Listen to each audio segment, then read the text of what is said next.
Brendan? You join me in prayer. Creator God, we come together this morning to ask your blessings on our deliberations today. We pray for wisdom. We pray for guidance over all the proceedings that we have. Lord, we ask for your blessing to be continued to be placed upon our nation and our leaders and those who serve in governmental positions. And we thank you again, Lord, for all that you provide for us. In your name, amen. I pledge allegiance to the flag of the United States of America and to the republic for which it stands, one nation, under God, indivisible, with liberty and justice for all. Thank you. All right, that brings us up to public comment. Would anyone like to address the board at this time? We will have a second public comment at the end of the meeting. Did you have one or not? At the end. Huh? Did you bring it at the end? Okay, all right.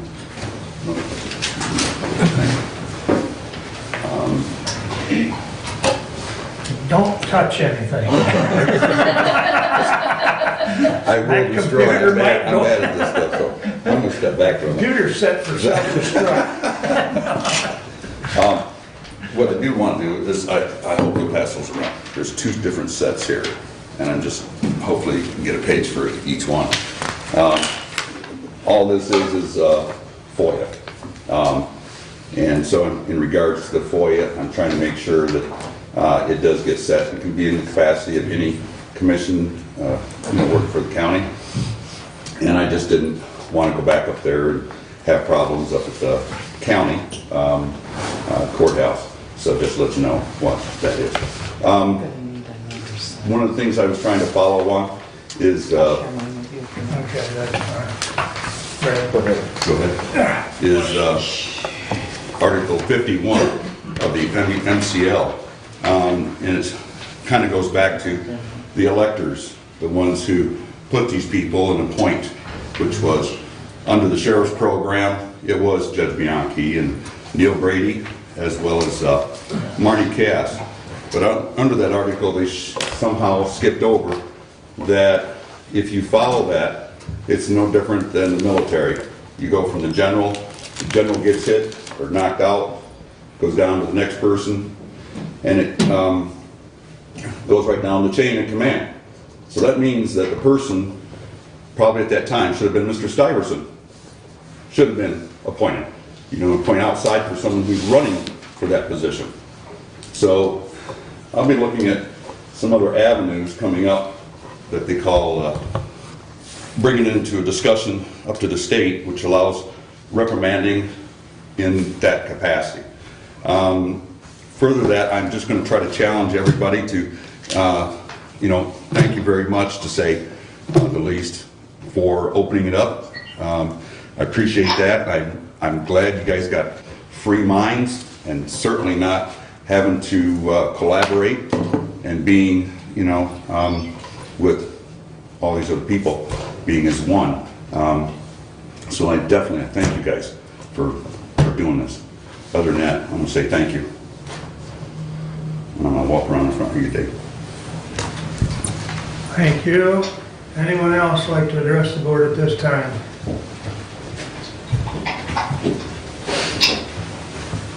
Hi, I'm Lori Boyd, and I realized that at one time, perhaps last year, we had a public health crisis. And the public health crisis is over. We figured it out. We know who the vulnerable people are. We know how to separate them. And now we're in a public crisis. What do we do at this point? We've got our children that are afraid of people in masks. We've got increased suicide rates. We have deaths from other causes. The death rate of this COVID virus is 0.03%. There was no constitutional provision for a virus to begin with. Our rights have been taken away. We're being censored. And how do we go forward? How do we go forward and open the community once again so that we're living in a normal society, a normal free society? Thank you. Thank you. Anyone else at this time? Morning, Karen. Good morning, Karen Winchell, Drain Commission Office. Is it okay if I just stand here? Yep, that's Okay. fine. I'd like to say, I know last meeting you guys voted to remove the security people. I would like to keep them on board. I know $7,000 a month is expensive, but it makes me feel better. I have underlying conditions. If I get sick, it could be death for me. I would appreciate you guys just reconsidering your thoughts on that. I know that there are others in here, in this building, that wanted to be here this morning to say the same thing, but they couldn't, but I know that there's others that disagree with me. I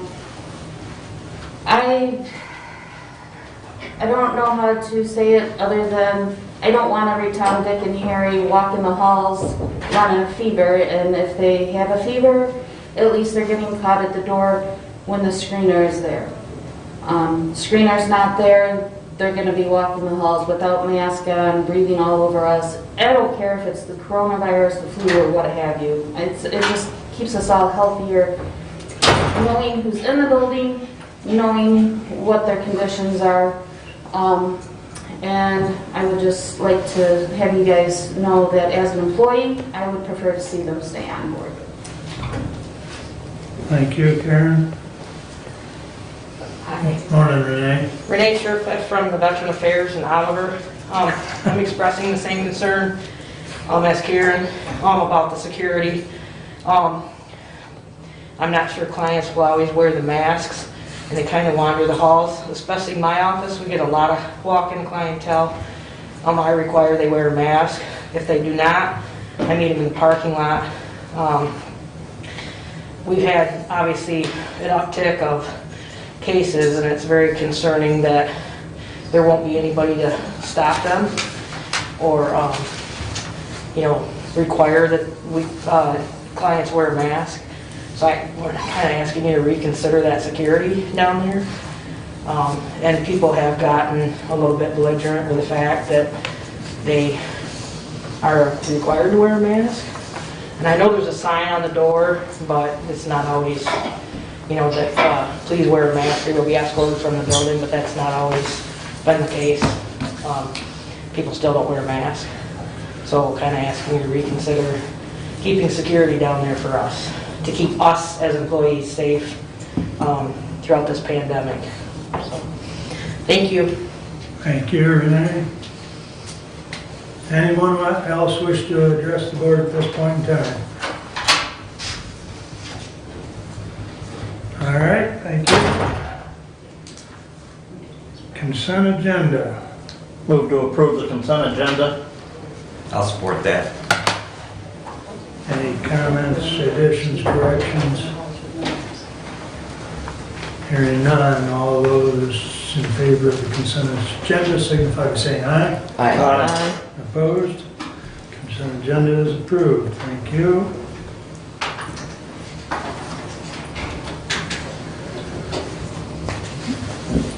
Correspondence is listed. Any comments on correspondence?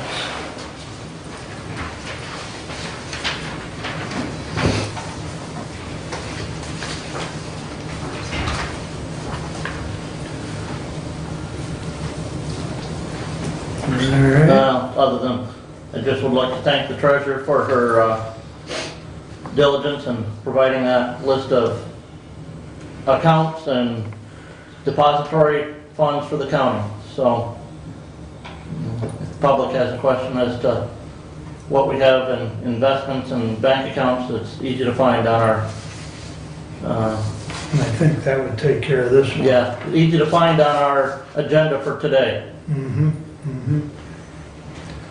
Very good. Thank you. Anything else on correspondence? Okay, moving on to the regular agenda. I would entertain a motion to approve. Commissioner Wiley, I would like to move the resolution 21-020 from the Facilities, Technology, and Economic Development report to the Item C, budget report.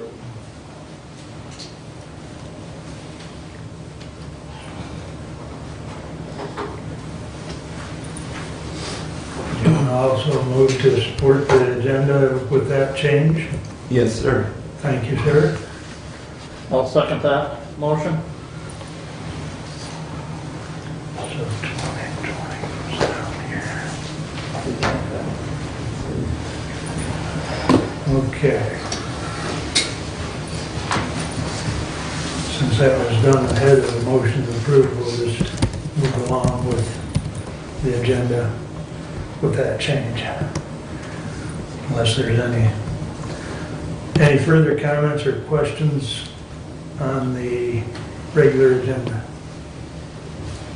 Hearing none, with the change that Doug has indicated, all those in favor signify by saying aye. Aye. Opposed? Regular agenda is approved, and that brings us up to Matt. Good morning. Good morning. Good timing. Thank you. So, good morning, Commissioners. Thank you for the opportunity to come and present our annual report about MSU Extension Services to all of you today. Be happy to answer any questions that you have throughout or at the end as well. Just wanted to cover some of the highlights of some of the work that we've done with MSU Extension in Hillsdale County over the last year, in spite of being remote for a good part of the year. So staffing-wise in the county, things are pretty much the same, although last year, shortly before the pandemic started, Candace Gardner did retire from her position as a community nutrition instructor, and with some hiring pause things at the university, that position remains vacant, but we are covering nutrition education with some remote programming from other staff around the district in Southeast Michigan, so we have been providing some coverage for that as well. Have had some questions about Jeannie Nichols' position and food safety, and some of you may recall that we talked about that in years in the past when Jeannie retired last year, that we've hired a program instructor covering this area for food safety. She's just housed in the Washtenaw County Extension Office and covers all of District 12, which is the 6 counties in Southeast Michigan that I cover as well. And then in addition to that, there are over 50 other extension staff, faculty, specialists that do provide coverage as needed, and I'll talk about that, some of the work that they've been doing in the next little bit here. So, as we've looked at the last just several months of our programming throughout 2020, obviously things were a little bit different in how we were able to function and what we were able to do. We did offer 17 programs directly in the county. Most of that was prior to March of last year when we were still doing face-to-face programming for 300 participants. Since then, we've had another 118 programs that we have offered that Hillsdale County residents have participated in. About 400 of them have participated in our programs. That doesn't count our 4-H programming, things like that. Those are programs beyond our local programming scope that we do. The 118 were participated in by Hillsdale County residents. This is kind of small to see here on the screen, but yes. Would that include like the participation that the commissioners did in the new commissioner school, or is that in addition? That would be in next year's report because that happened at the end, it's post-November, so that's not included in this particular report, no. All right. Yeah. I understand that you probably can't read that, most of you, but there's a few, just a highlight of some of those 118 programs. I'll read through a couple of them.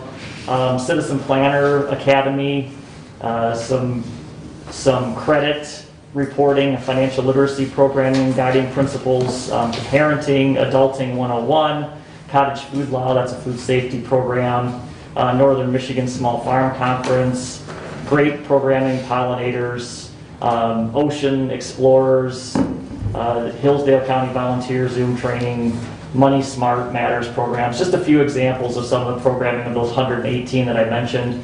If anything that we've learned in the past year is that we can offer a lot more of our programming in a virtual format, which isn't ideal. We'd rather have people in-house, hands-on, but we've been able to have staff deliver programs that participants can get that information and then follow up with us if needed for more direct information as well. So we've been able to open up more of our curriculum to a broader audience because our staff can deliver it virtually and not have to travel to each of the counties to be able to do that. So we have seen some positive benefits in the last year.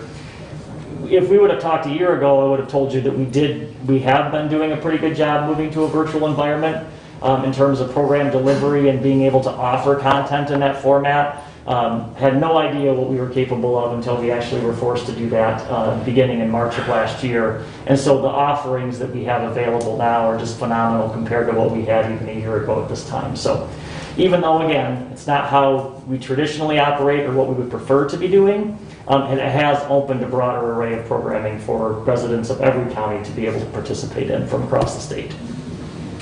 One of the things that we did have to go to last year with so many fairs across the state canceling and our inability to work in face-to-face formats, we did do a virtual showcase for participants that wanted to take part in that.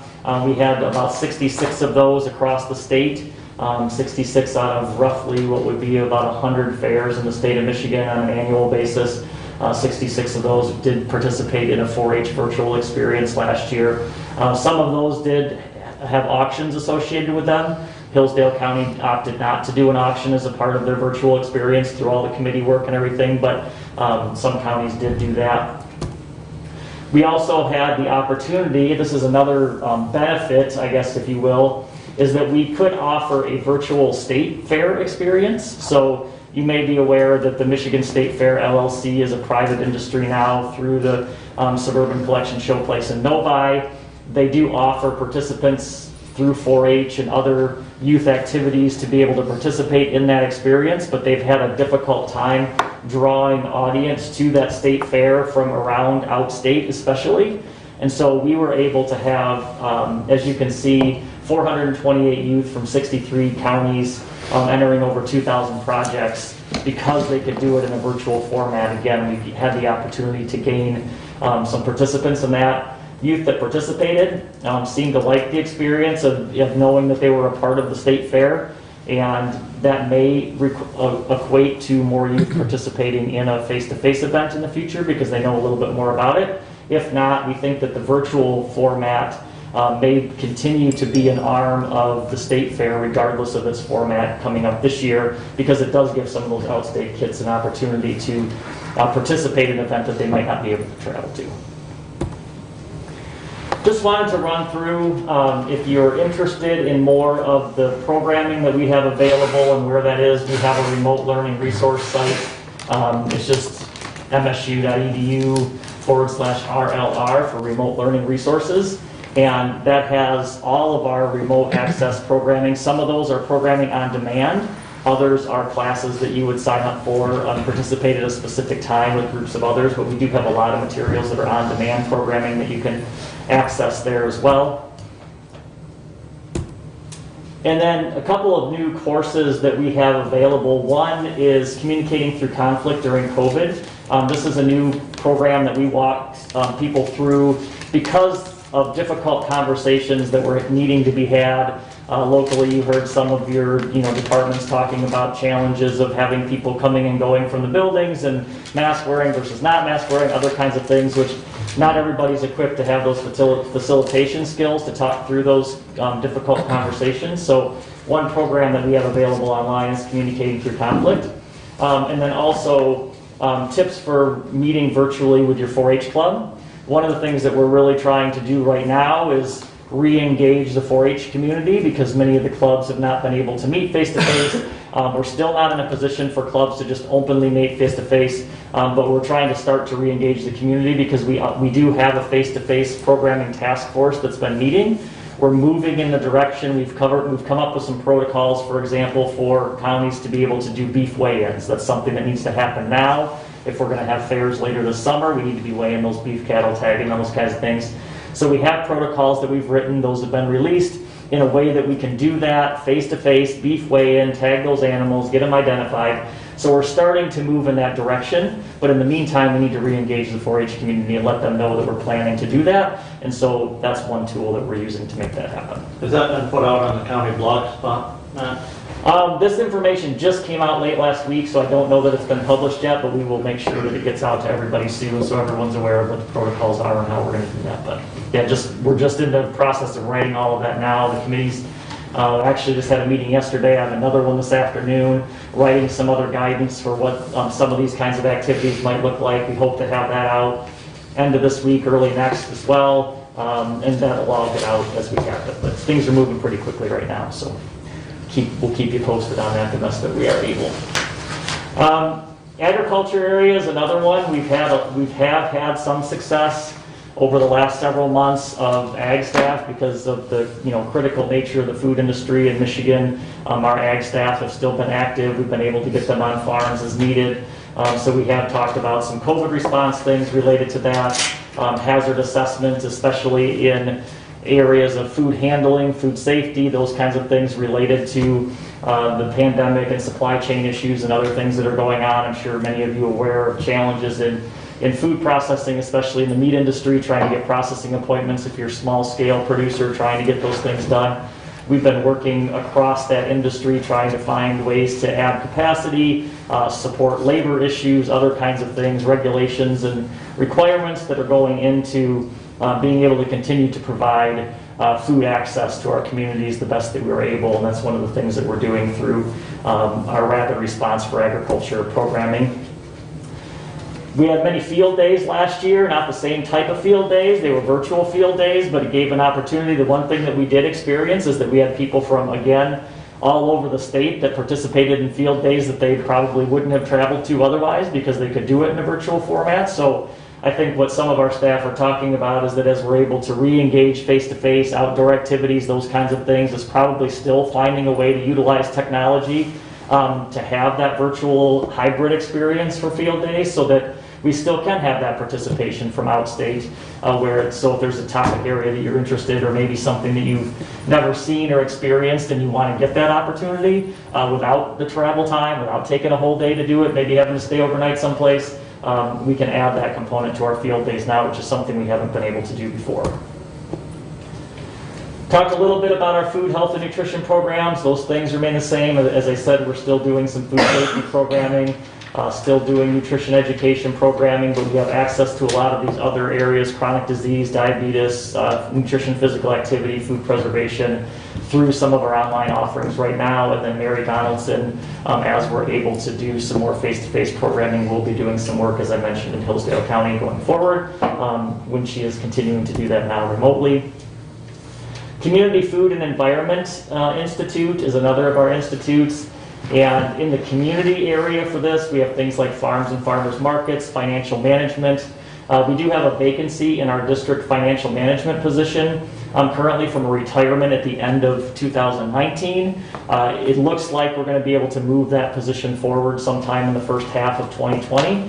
So we will have financial management, financial literacy, home buyer education, home ownership programming, again, directly available in the district, coming up with that new staff person. Right now, we do have many virtual offerings. We have some staff from other districts that are covering those needs as needed. But we are excited because we're getting a new staff person in that area as well. And then most of you know, or at least some of you know, Harmony Gamazel as well. She's working on many county projects in the past here. She is our land use, public policy staff educator for the district. She's been engaged in a lot of projects here in Hillsdale in the past. I assume she will continue to do that now in 2021 as some of those initiatives continue to move forward. Also in community foods and the environment, we have the natural resources sides of things. So we're working a lot with energy now. There's growing interest in carbon credits and all those kinds of things in agriculture. And so we have some staff working on trying to work on initiatives in that area, invasive species, and then water quality and forestry, other kinds of programs that are relevant to all the natural resources that we have in Michigan. Whole host of programs on that. And with that, I'm happy to answer any additional questions that you have. And again, thank you for the opportunity to come and present to you this morning.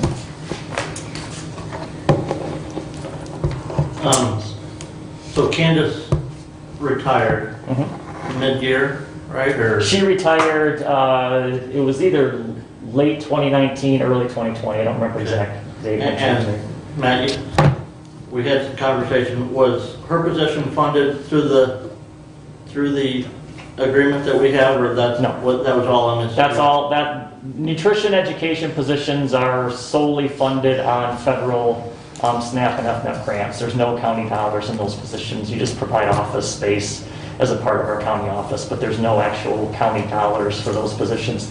Just like Jeannie's position, that was fully funded on state and federal dollars. There was no county dollars on her position either. Okay, and just so everybody else is aware, so the positions that we are funding with the agreement that we're going to bring up later on today is the 4-H extension and what, 2 part-time staff people? Yes, the 2 part-time staff people are separate from the agreement because those are county positions. So those are employed by Hillsdale County. They're a part of your pool of employees. It's a .8 FTE support staff position. That's Kim Jackson. She also works in equalization 1 day a week. And then Laura Miller works 40% time, so 16 hours a week in the extension office, supporting mainly the 4-H program work that's going on there. Kim does a whole bunch of other things for the office as well. Those are county positions. So the only thing that you're funding through the memorandum of agreement is support for INSA's position in 4-H, and then you also provide, I think it's about 10% of the funding for Sarah Franjek's agriculture environmental education position, so that you have a direct agricultural staff person housed here in the Hillsdale County office. So it's about 10% of her position in the MOA. Okay. So Matt, with the retirement of both Candace and Jeannie, that seems to leave a significant void in the food preservation, food safety arena here within the county.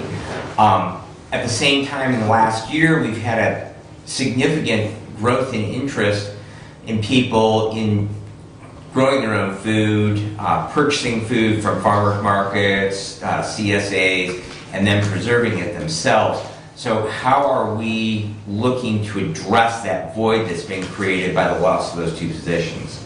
So first, Candace's position would not have addressed directly either of those because her programming is nutrition education for predominantly low-income residents. So she was working with senior centers, schools, working with some of our other community partners that work predominantly with low-income residents on nutrition education, so stretching food dollar, making the most of healthy choices within the budget that you have, understanding the My Plate food guidelines, those kinds of things. So that was predominantly her role as a part of the supplemental nutrition education program.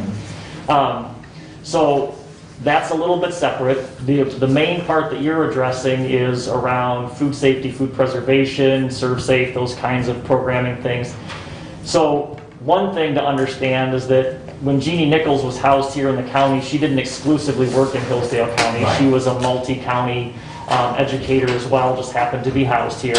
Just as Mary is now, she's just not housed in Hillsdale County, so she's providing some of that coverage. So as Kim and Laura get questions on food preservation, canning safety, serve safe, all of those kinds of things, they're managed through Mary in the Washington office, so they just direct those questions there. There's many different online tools that we're using right now. One of the challenges that we have is the Serve Safe program itself, which in Hillsdale we haven't typically operated anyway. Health Department manages that in Hillsdale County, where we've partnered on that in the past. But right now, because of the qualifications for the use of the Serve Safe curriculum, only directly through ServSafe is that available online. So when everything had to go to a virtual format, none of us could offer a virtual version of ServSafe, so it was all needing to be done through the actual ServSafe company. Once that starts to come back online, we'll support that in whatever ways that we can. But the other kinds of food safety programs that you mentioned are still available. We're still addressing those questions and needs, and Mary will be available once we can do face-to-face programming. She'll be able to travel down here and conduct programs as needed, just like Jeannie was going to other counties and delivering those as needed as well. So we'll still be using the demo kitchen out there then? And yes. So if people have questions, they can contact MSUD staff at the office here, and then they will refer them to Mary, who's in Washington. Yes. Okay, I just want to make sure that we're covering that. Yep, you're still getting through the network, you're getting that coverage, it's just we don't have, yes, we do have some vacant seats at desks here in the county. We're hoping to address some of that going forward, but for right now, we're giving you the coverage that is needed as it's needed. Very good, thank you. I guess I would comment, Matt, I know there's been some there's been some field days. And much as you alluded, probably more were on this year because it was offered virtually.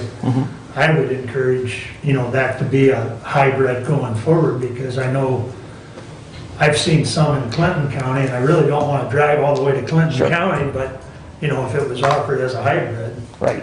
And so, Yeah, those are a lot of the things that we learned this year, is how to do more of that. So, Yep. it's challenging in some places where internet's an issue, but we're going to do our best to try to blend that going Yep. forward. So. that's good. Any other questions? Well, if no one in the board has an objection, historically, what we have done is, since Matt's still at the podium, we have taken up the resolution while he's still here. Well, let's ruminate on it a little bit. Well, if no Well, one we can't- Is objects- that a small ruminant or a large ruminant? So, if it's a small one, we'll get done quicker. That's right. I used to program in both, so go ahead. Fire away. All right, you want me to read the whole thing, sir? Well, the resolution, you don't have to read the whole agreement. We'll be Okay. here till noon. Yeah. To the Honorable Board of Commissioners, we recommend the chairperson of the Board of Commissioners be authorized to sign the MSU Extension Agreement for extension services for the period January 1, 2021 to December 31, 2021. Furthermore, the county shall pay MSU $115,900, which is the total county assessment for the fiscal year of 2021. Yes. This says 2020. I'll make the correction on it. Okay. Payments of $28,975 will be made the first month of each quarter for the county fiscal year and sent to MSU Extension Business Office, Justin S. Morrill Hall of Agriculture, 446 West Circle Drive, Room 160, East Lansing, Michigan, 48824. Respectfully submitted, Brent Leininger, Chair of the Human Services Committee. I move for the adoption of this resolution. Support. Moved and supported. And for the viewing public, the full agreement is in the packet, which is online on the county webpage under the Board of Commissioners. Make that correction right there, Brad. So are there any comments or questions from the board at this time? Just a couple. I had talked to Matt about this, and I'm like, well, why are we bringing this in January for a service that begins already in January? He said it's part of the budgeting process, and I forget the specific line item where this amount comes from, but it is in the budget at that amount. The agreement amount and the dollar figure is the same as it was last fiscal year as well. So we have not seen an increase in that cost to the county. But I would also prefer personally to see this come in December, like many of the other agreements were bought in December last year at that last meeting, so that we're not, in the future, a new board is not dealing with this right at the beginning of a new, potential new term of board members. So just personal preference on that. And duly noted. And as Matt said, that's somewhat dependent upon the budgeting process and when that budget gets approved, so that MSU Extension knows that dollar amount that they're gonna have to work with in that agreement. So it just means that the budget committee needs to make sure that we get that work done in an inadequate time. Well, if we get the budget approved at the first meeting in December like we did, then we can add Matt and this to that 4-hour meeting that is the second meeting of the month. So, but yes, your comments are well taken. I mean, we're signing a contract that we're already 26 days into. And we may be late on that first payment. Yes, it hasn't even been submitted, which is fine. We've always worked well together, so, So, thank you, Matt. thank you. Any further comments or questions on the resolution 20-022?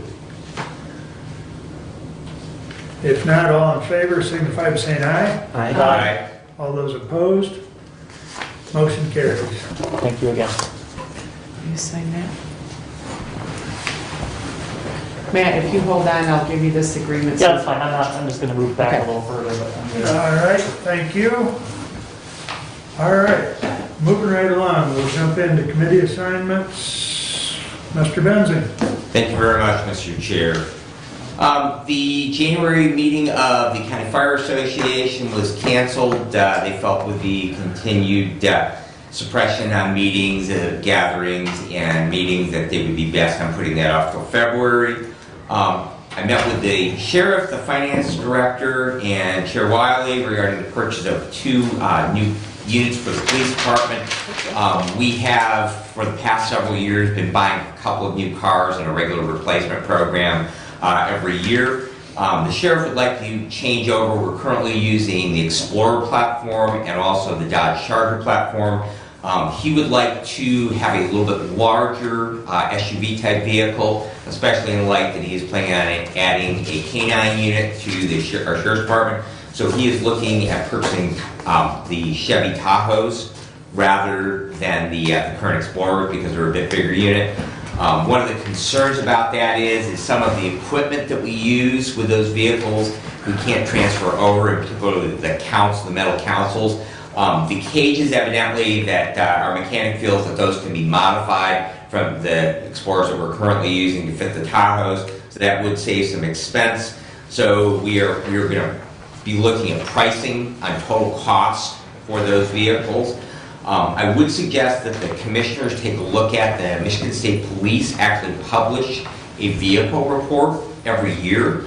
And they have a very, very good review just as we're looking at this issue and considering purchasing them. They do an excellent job at evaluating them, both the Chrysler Proving Grounds and the MSP test track up in Lansing. And they have specs on all of them. It's very informative.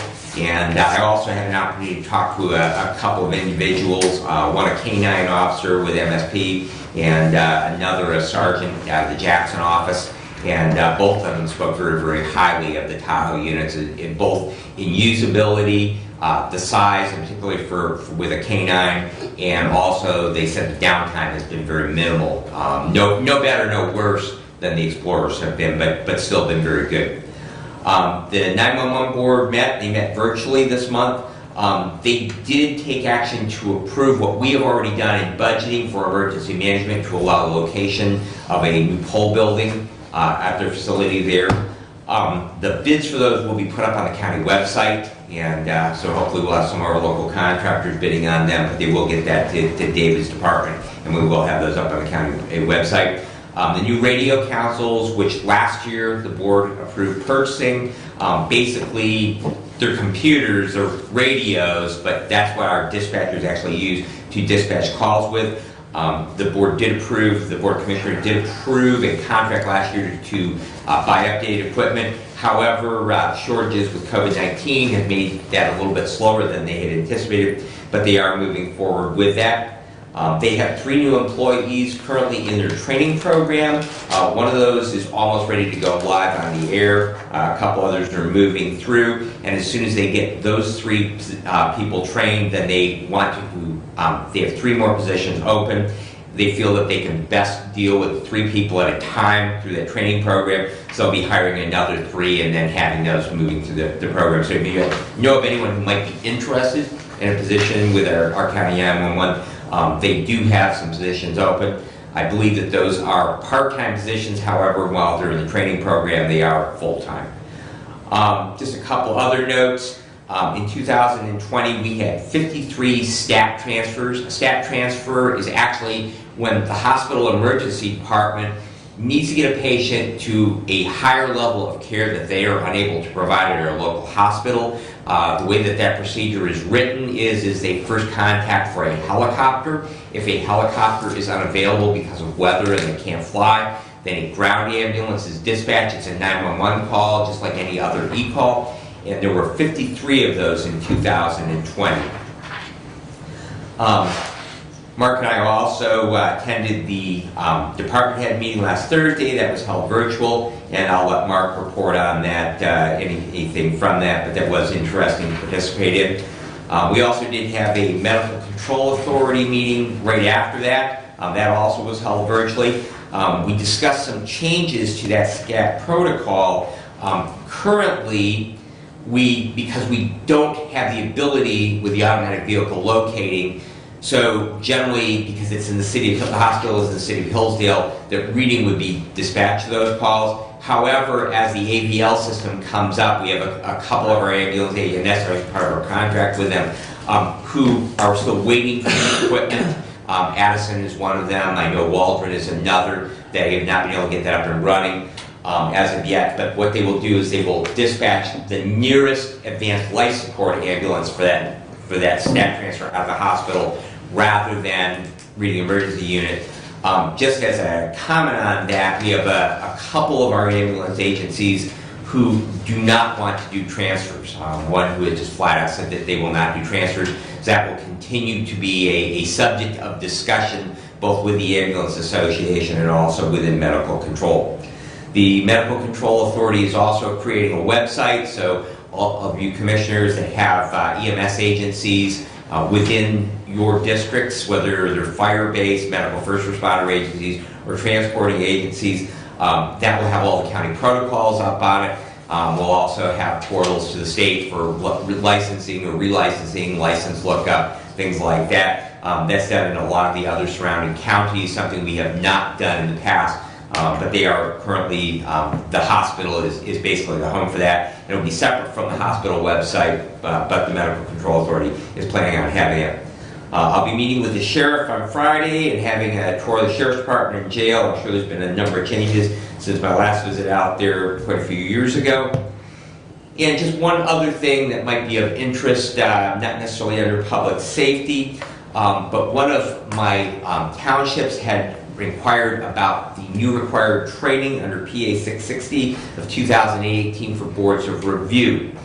In the past, we have offered through the Equalization Department training for boards of review members. Those are appointed for a 2-year term, so within a township board, they actually will appoint those twice because they go for 2 years. In the past, we have offered training. However, they are now required, starting in 2021, to participate in that training, and then there's actually a form that goes in with your assessor as far as their annual review by the Department of Treasury. Nick Wheeler, our equalization director, has some concerns because that requirement does not go into effect until next year, and so he was concerned if any of the board of review members would undergo that training this year, if it would be valid or not. And so I did contact Representative Fink, our new state rep, and heard back from him last week, and he did inquire with the Department of Treasury, and they assured him, I have an email from him if anyone needs that for documentation, that training, if it is done this year, it will be valid when the requirement goes into effect next year in 2022. And that concludes my report, unless there are questions for me. Thank you. When you meet with the sheriff, mentioned to him, I noticed that he updated their app, gave it a little fresher look, looks nice. There are still a couple of things that I would question if it's up to date on the Okay. app, so. Okay. But yeah, it just when you open that app, it looks, there's been some revisions, it looks nice. I will pass it along. So thank you, Commissioner. Yeah, the temperature's too cold on the app, so he needs to put 70 degrees on there instead of 30. It's coming. Can we get that on the county website? I know there's a weather link there too. Commissioner Benzing, Yes. clarification, do they buy their vehicles out there or do they lease them? Because I know the county does a lot of leasing now. We do, because of the usage on them, we have some that are leased. However, that we are looking at, because of handing them down, the leasing doesn't work necessarily. We have some leases where we end up owning them, they're a lease to purchase. We also have other leases where the enterprise leases, they actually go back, where the leases we have through Ford Motor Credit, those vehicles, we buy them at the end as part of, it's a lease purchase agreement, so we actually end up owning them. And then those vehicles then, they come off of patrol and they get handed down. The sheriff was talking about possibly one of them might end up actually with the youth home. So that would be a probate court function. Also, we use them for the Marine officer. So we are looking at, if they are leased, that they will be lease purchases rather than vehicles that we would have for a period of time and turn back in. So right now we have kind of a blending, but we are actually looking at, as part of that discussion, and Derek was going to make some inquiries. Money's pretty cheap right now. Jefferson Township, they just bought a new first responder vehicle, and the money was very, very inexpensive. Made the payment on it very affordable. It was 2.5% from one of the local banks. So we're, as part of that, we'll be looking at just a traditional finance rather than a lease. So, and we will keep you in the loop on that. Okay, thank you. And just to piggyback on that, one of the comments I made to the sheriff was we want to see both the lease option, especially since he's talking about going to Chevy or GM. So we want to look at their lease option versus actual buying, cash, whether we buy it with cash or whether we finance it locally, because I doubt GM Credit's going to be as good as what we can do locally. But, so that's... Right, well, I guess my concern is just the effect on your repair and maintenance and your insurance and whatnot, and by keeping the vehicles versus turning them back in, do we have a plan for that in the budget? Or is that something that we normally go back? Are you expanding the fleet, and how do we cover the cost of the expansion of the fleet if that's what's going to happen? Yeah, they would be retiring vehicles out, and then Okay. we generally sell those. Okay. So it's a trickle-down effect. So they move off of road patrol to backup vehicle status, or they get parsed out to other uses within the sheriff's department, and then eventually they get sold off. Right. So that would be my concern, is just to make sure we manage that situation, that we're not expanding cost, expanding fleets, Sure. getting bigger vehicles if we don't really need them because they're more expensive. Right. So. Right. So, and very honestly, that I like the Explorer platform. I know a number of law enforcement departments, not just here in Michigan, but across the country, and they're a really well-received vehicle. The sheriff does make some points about them. They're an all-wheel drive, so that you have all of the points driving at the same time. Also, with tire replacement, all 4 tires with an all-wheel drive vehicle have to be exactly the same. So that means that you have to be very careful in regards to tire wear. And if you lose a tire, our roads aren't always the best, then you end up replacing 4 tires rather than just 1 tire. So there are some additional costs involved with that vehicle, whereas the Tahoes in a 4-wheel drive configuration, they are on demand, so you ask them to go into 4-wheel drive. One of the comments the desk sergeant from Jackson made to me, because they regularly patrol in Hillsdale County, he said, when you come into Hillsdale County, your Tahoe goes into 4-wheel drive in the wintertime, and it stays in 4-wheel drive. And he said the fuel consumption goes up noticeably. So those are considerations. And so, yes, thank you, good points. So, but yes, I personally, I'm looking at that. That's the reason why I wanted to actually talk to some officers who were hands-on using those vehicles rather than just looking at things like the MSP report. Thank you. So, just, if I may add, Certainly. another segment of that conversation, Kathy, was that Brad and I were both concerned about the outfitting costs if we changed from Ford to Chevy. Sure. Because the cage, the computer platform, etc., may or may not transfer from one make or model, if you will, to the other. The sheriff assured us that the cage was going to be able to be transferred from the Ford to the Chevy, because when we decommission a vehicle, we basically gut out the equipment and put it to the new one.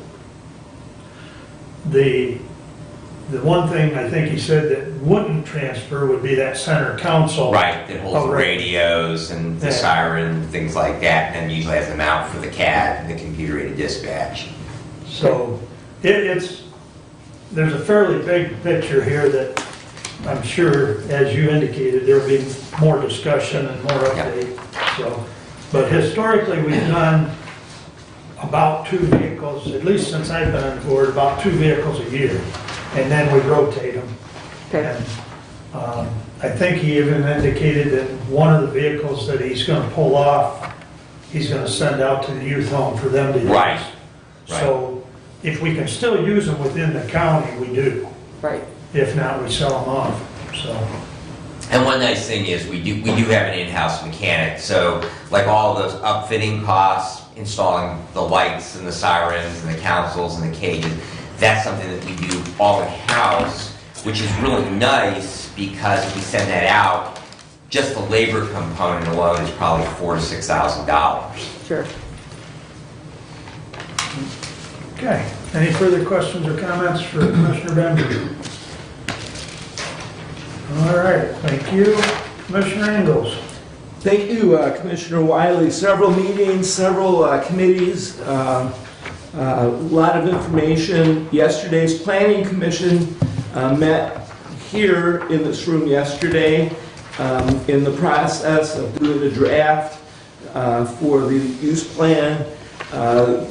Currently, they're looking at seeking information from the community for the county master plan, and they're going to consider using the Survey Monkey that IT has available. You know, beyond that, the ordinance for the Planning Commission sunsets July 1 of 2021, so there's work to be done on rewriting part of that ordinance to bring it up to date. Commissioner Schmidt and I also this past week had a tour of the IT department. Department head Holcomb showed us around the room and explained many of the things. For example, when he started, they had 30 computers. Now there's 100 computers that he needs to take care of with the software that goes with that, so they're very busy. Upcoming, they have an encryption process that will be in process that they need to do. The expense on that's going to be quite significant. It's $27,000, and that will be addressed at some time here pretty soon. In the Parks Committee, the parks are very concerned with their budget and how they're going to take care of the parks. They have part-time employees that require payroll, and by the time they do the payroll, there's not a whole lot left to do projects in the parks. So that will be something that will be brought to us. They are currently doing a rec plan as well. The point of the rec plan is to access grants that won't be available until April of 2022. So that's in our future, but it's not here yet. One of the things that has really put a wrench in their budget is the community building during the past summer was not able to be rented at all, and the number of dollars with that are about $9,000 or so that they're not generating, so there's concern. I'm sure we'll hear from the Parks Commission on a request soon. Which brings us to facilities. Yes. Commissioner, on that, what is their intention for the community building out at Lewis Emery? Well, there's been no reservations yet, to my knowledge. They would like to open it, but they aren't ready to open it yet. So the funds that generates are not going to be in place yet, as far as I know. I don't think it's ready to be opened yet. And so they're not taking reservations, to my knowledge. Okay, thank you. Commissioner Engels, Yes. also on the park survey, if I might, there is an online park survey that is being circulated. Yes. So I would encourage all of my fellow commissioners and every other member of the public, those that are here today, those that are viewing online, to take a few moments to go through that. We were trying to get that together. Former Commissioner Caswell volunteered to take on that task.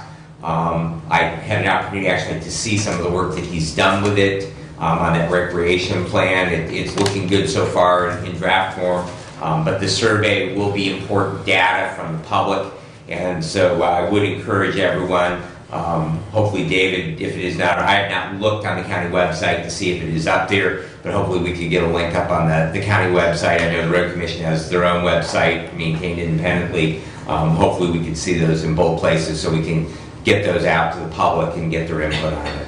Yeah, thanks, Commissioner Benzine. The Survey Monkey that Bruce is doing has been out on social media, and so he's starting to get some input from that. Yeah, I know, of course, take it with a grain of salt, but the article in the newspaper that I read said it was going to be on the county website, and yes, I have not seen it there yet either. Okay. But, just more things for the IT department to do. I'll follow up. Thank you. Moving on to the facilities, I sent to the commissioners a list that Department Head Randy Finley provided to me. This is pretty much what he sees in terms of the historic courthouse and the projects. He's got them listed pretty much in order.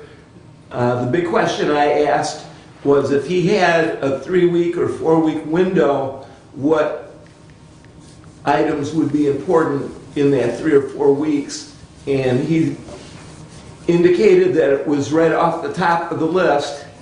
He'll be in the probate office and courtroom, completion of the office, move the probate, start removing of ceiling, and begin the demolition of the walls to see what needs to be done with the support on that load-bearing wall. And the resolution that will be forthcoming is dollars to keep the project moving. It is not dollars to complete the project. It is dollars to keep the project moving. And that will be the request when we get to that. Some of the issues that the maintenance department has that go hand in hand with the renovation is regular maintenance of the 15 buildings that the county takes care of. Also, vacation time of current employees. There's an employee that needs that will be out for knee surgery, and so there are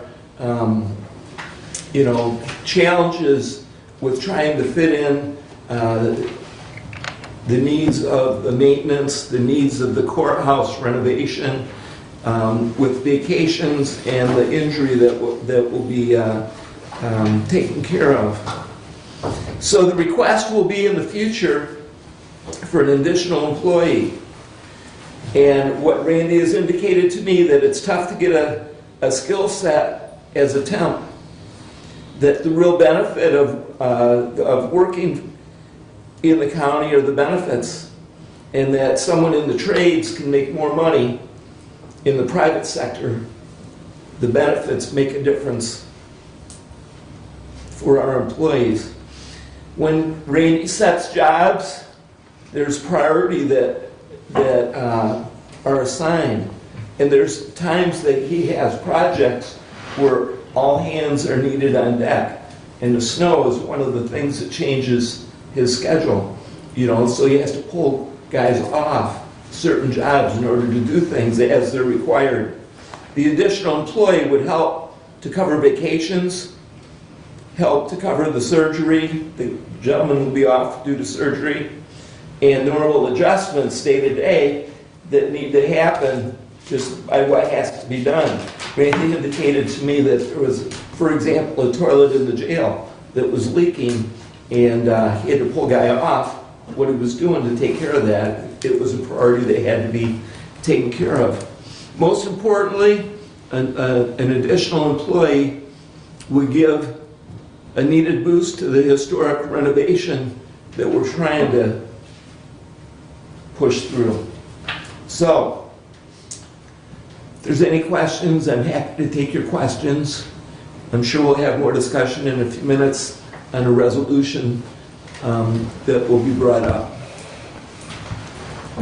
Commissioner Ingalls, I don't know if this is the appropriate time, but I do know when the request for a new employee, I think there needs to be more information as to how to handle it. The type of things that Randy is bringing up are part of his job in scheduling repair and maintenance on the buildings and the courthouse project. These are not new items. These are things that should be in his schedule. And I think for the commissioners, before they can try to find money in the budget for an additional employee, I think there's a lot of things that need to be determined on that. Is it a temporary employee? Is it going to be a contract hire for a short period of time?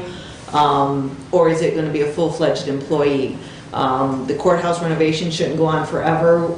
He knows this has been on his docket, and what's his plan without an additional employee? And what's some cost estimates on cost estimates to finish the project, as well as time estimates to finish the project, given his current employee situation, and if they were to hire some kind of a helper, maybe contract out some of the work. You know, what are our avenues, and what are those time and cost estimates associated with those avenues? I think we have to have alternatives to look at to make the best choice, rather than just throw another employee in the department.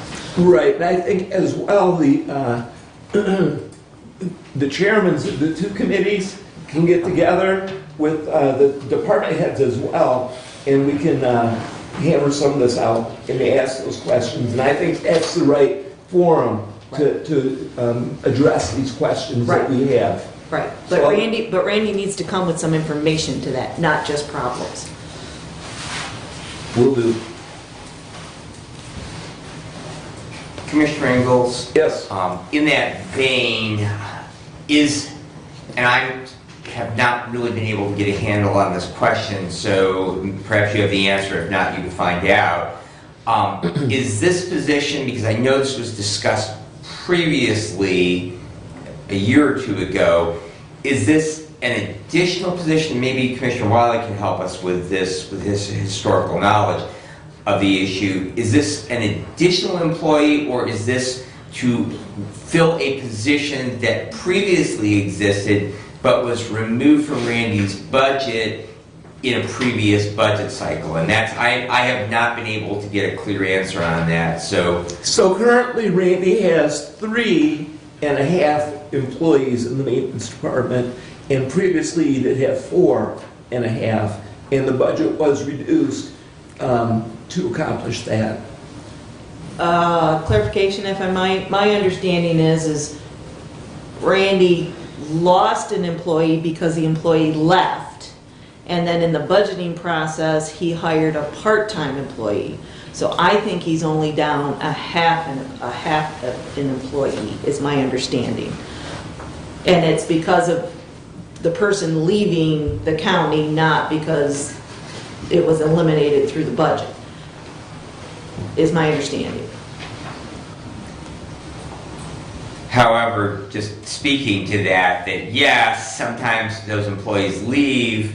A good example is the Secretary of the Board of Commissioners. That person left, the position was never filled, but remained to be funded within the budget, and then as years passed, then that funding was removed from the budget. So just big picture, and I'm not disagreeing with your statement, I'm just saying, though, that sometimes that process is, yes, a person does leave employment with the county, but then as part of the budgeting process in that annual budgeting cycle, because that position isn't there, it's vacant, it just doesn't get refunded in the next budget. So actually both statements may be partially correct, that there was that additional full-time equivalent, and then it's actually been reduced by half, but it wasn't necessarily that it was cut initially, the employee left, but then after the employee left, it wasn't refilled, and then it was removed from the budget. So actually both those statements are probably somewhat correct. And actually, you're both correct, I mean, to some Yeah. extent. And this goes back a lot further than just recent years. Because. Probably back to 2008, 2009, or even before that. You get, well, I'm just gonna go back within my time, 8-10 years, that there was 4 full-time and a half as far as the maintenance part, and I believe there was 4, possibly 5 as far as janitorial with a couple part-time. Currently 4. Yep, so currently that's been cut down to 4. The maintenance staff is currently, as Doug indicated, 3.5. So technically speaking, if you go back 8-10 years, it's down a full person. Now, budgetarily, within the last 2 to 3 years, there was a lot of jockeying, and one individual that left probably within the last year was actually hired as a temp, then became a full-time, and then left anyways. And in that process was replaced with a part-time. So you see, there's not a black and white answer, because it is, over the course of time, has been jockeyed. Is that maintenance department short a person? If you go back 8-10 years, the answer is yes. If you look at the current budget, they're right where the current budget dictates.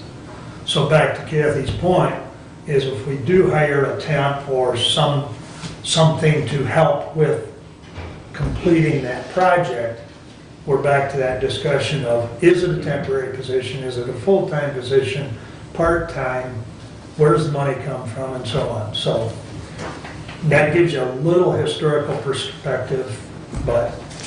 And is not that reduction in the custodial staff, not the maintenance, but the custodial Right. staff, because we changed the contract with the health department, because we used to provide the custodial services, and I don't know if that's in both floors of that building, in the MSUE section, Yes. and isn't Kappa there as well? I believe they have an office.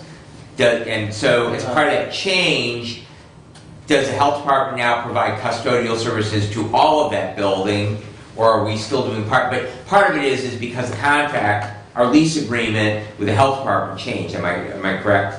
Yes. Well, yes, the part that changed was the custodial service. Right. Yes. And they found they could get it done cheaper. Mm-hmm. And so through that process, we also eliminated a janitorial staff Right.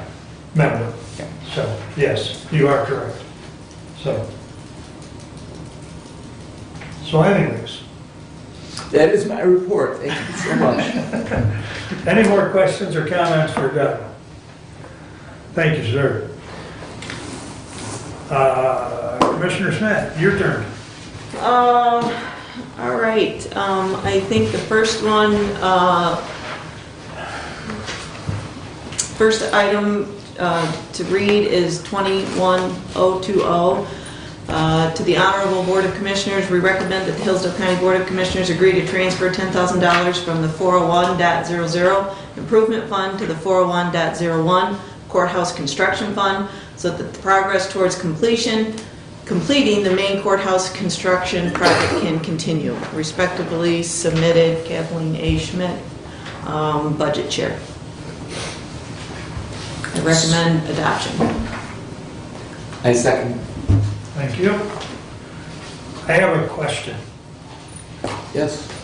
And I know one of the discussions I had with you, it was gonna be 20, why 10? Well, the answer to that question is that the budget chair and the facilities chair need to have a meeting that will decide more directly what exactly we're paying for. And we want to try as well and establish a timeline on the project. We wanted to continue the project and not stop it, but we have certain questions that need to be asked and answered before we open the gate. Okay, fair enough. I know we had kicked around 20. and- Exactly. Okay, fair enough. I have a problem with the whole resolution, because I think we're continuing to piecemeal. Commissioner Benzing talked last meeting about being very conservative, and I am too. And this project started, this proposal to the taxpayers of this county said that this was gonna cost $30,000 to renovate the courthouse and to move the people from the annex building to the courthouse. And we've spent how much now? Over 60 combined? I think that number's closer to 80. It's 85. Let me Okay. just jump And in. And, excuse me, Chair, and we've got another 65,000 set aside in the budget this year for renovations, and it's not specified where that's going to specifically. And I still don't think that you've addressed the number one issue at the courthouse. There's two. Well, to me, the number one issue is safe transportation and movement of prisoners. And none of what you're talking about deals with any of that. And we're going to put another $10,000 over here, and we're not sure what we're paying for with that $10,000. And I say enough's enough. We have a facilities manager. I want a bid. I want to know what that cost is going to be. I want to know when it's going to be done. And we're not going to continue to throw money down the hole, as I see we are doing, because it's going to be 30,000. Now we're over 80,000. And I know there's been changes to the plan from when it was first projected and first proposed. But enough is enough. This is not our money. This is the money of the taxpayers that we are spending. And it's time we know what that's going to cost, when it's going to be done, and when we can move on and use those taxpaying dollars for something else in the county. Because we don't know that. And so I will not support this resolution until we know what that cost is going to be.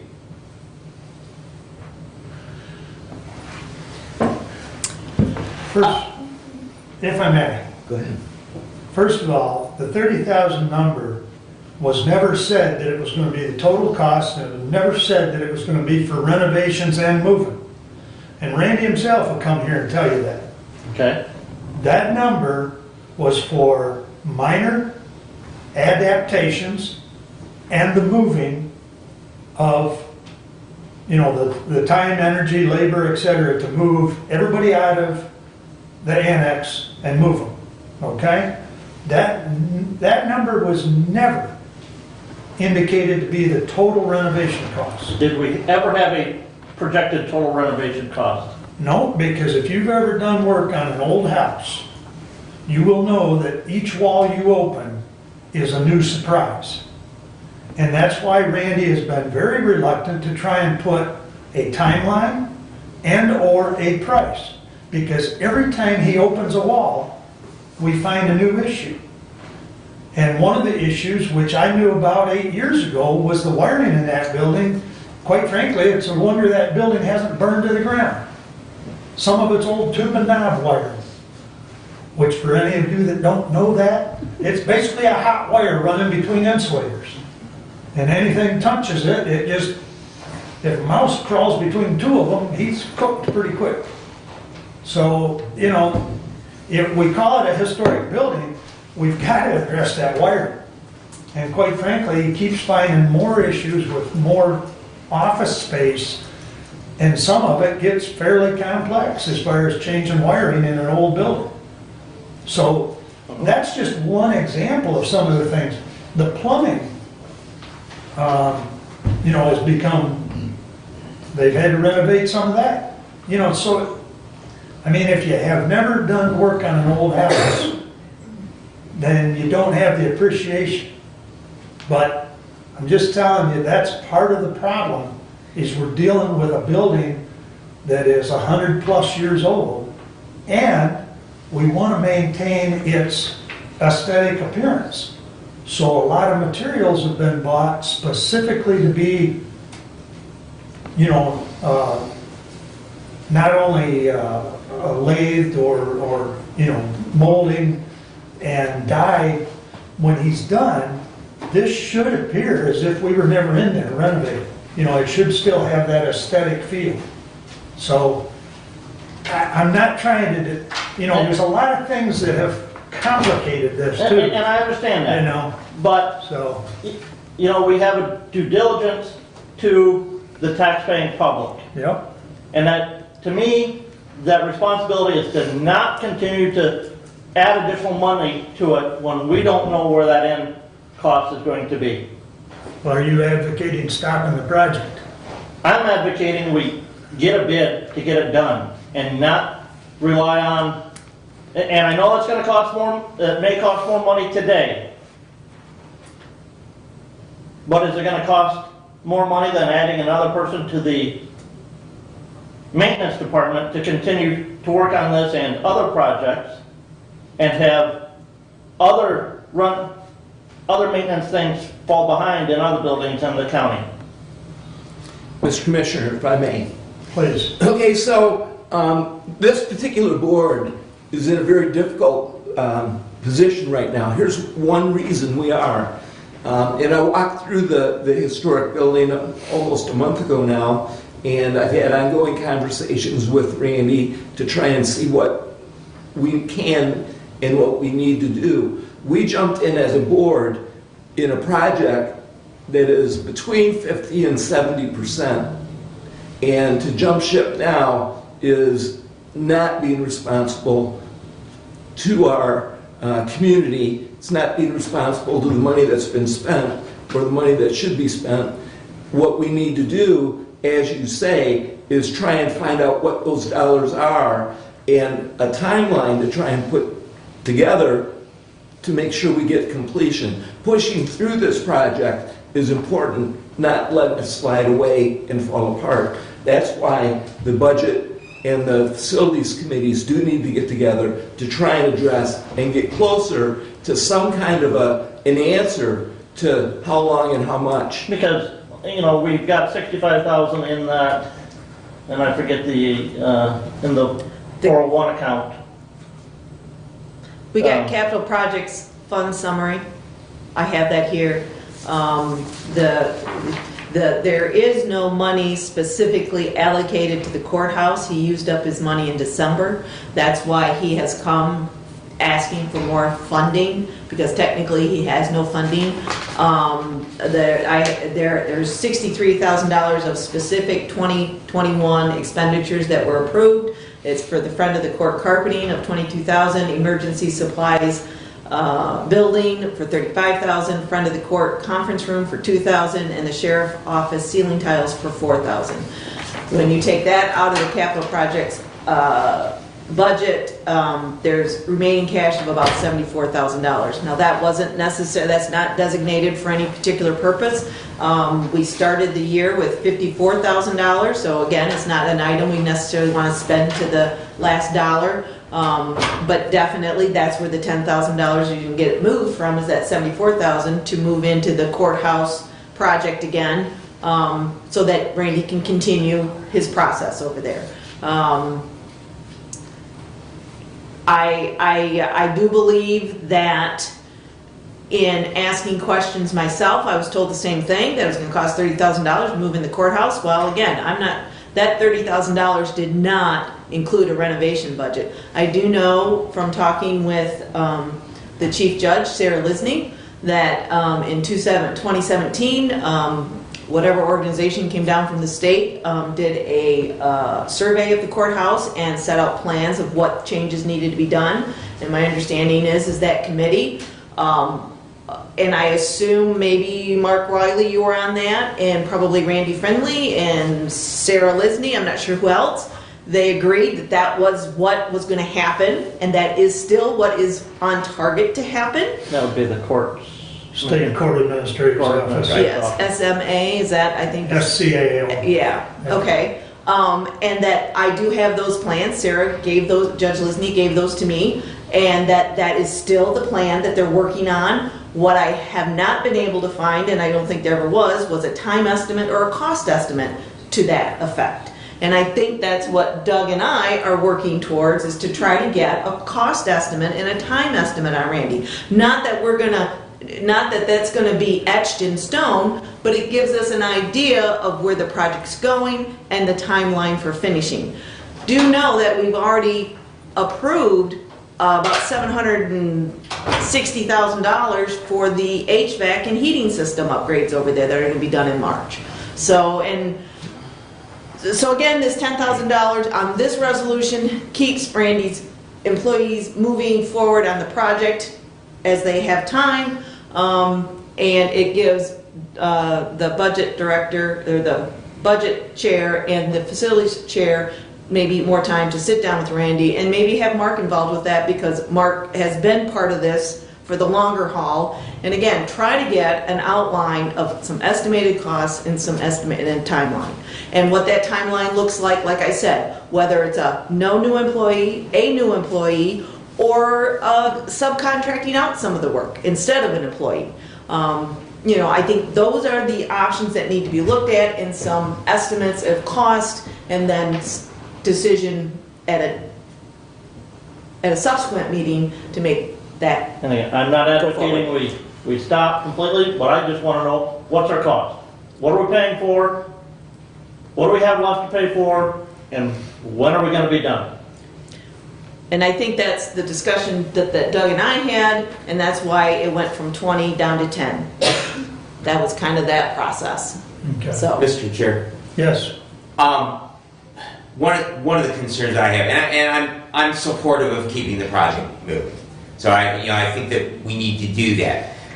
One of the concerns that I have, and I have full confidence in Randy and his department, but one of the things that we have done, which may be penny wise and pound foolish, is that we have not looked for outside architectural guidance, contractor guidance, in the project, on this building project, for one thing, and that building and where we needed to be, especially in light of, and I have not seen those plans that were agreed upon. I have a general understanding, I know as part of that discussion, that we had to have 3 courtrooms, because there was some discussion with having to break through that vault wall between the probate court and the old register of deeds office and the cost of office. Could we get along with 2 courtrooms rather than 3? And the answer was no, each judge had to have their own courtroom. So I have kind of a 30,000-foot view on what that plan, but I really have never seen what that final project is to look like. And I am in agreement both with what Commissioner Wiley is saying about old houses, having done that, been there, done that in my youth when I was young, dumb, and stupid. I understand renovations and tearing out things in old buildings. However, we just recently had a similar discussion with our jail, and discussions about, do we need to talk about building a new one, or can we save the one we got? And we hired a local subject matter expert to go through that thing and give us some guidance on where the heck we needed to go to address those things. So I guess what my counsel would be, as part of this discussion, we have what the State Court Administrator's Office wants, and this is where we want to get to, and we have the knowledge that Randy has gained so far, but what I would suggest that as part of your discussions, and I really, I will tangentially be glad to be part of that as public safety and judiciary, but I think this is a facility and a budgets question more so than anything. But what I would suggest is we look at hiring an outside agency to give Commissioner Leiner exactly what he wants, is guidance as what this thing is really going to cost us and what we need to do to get there.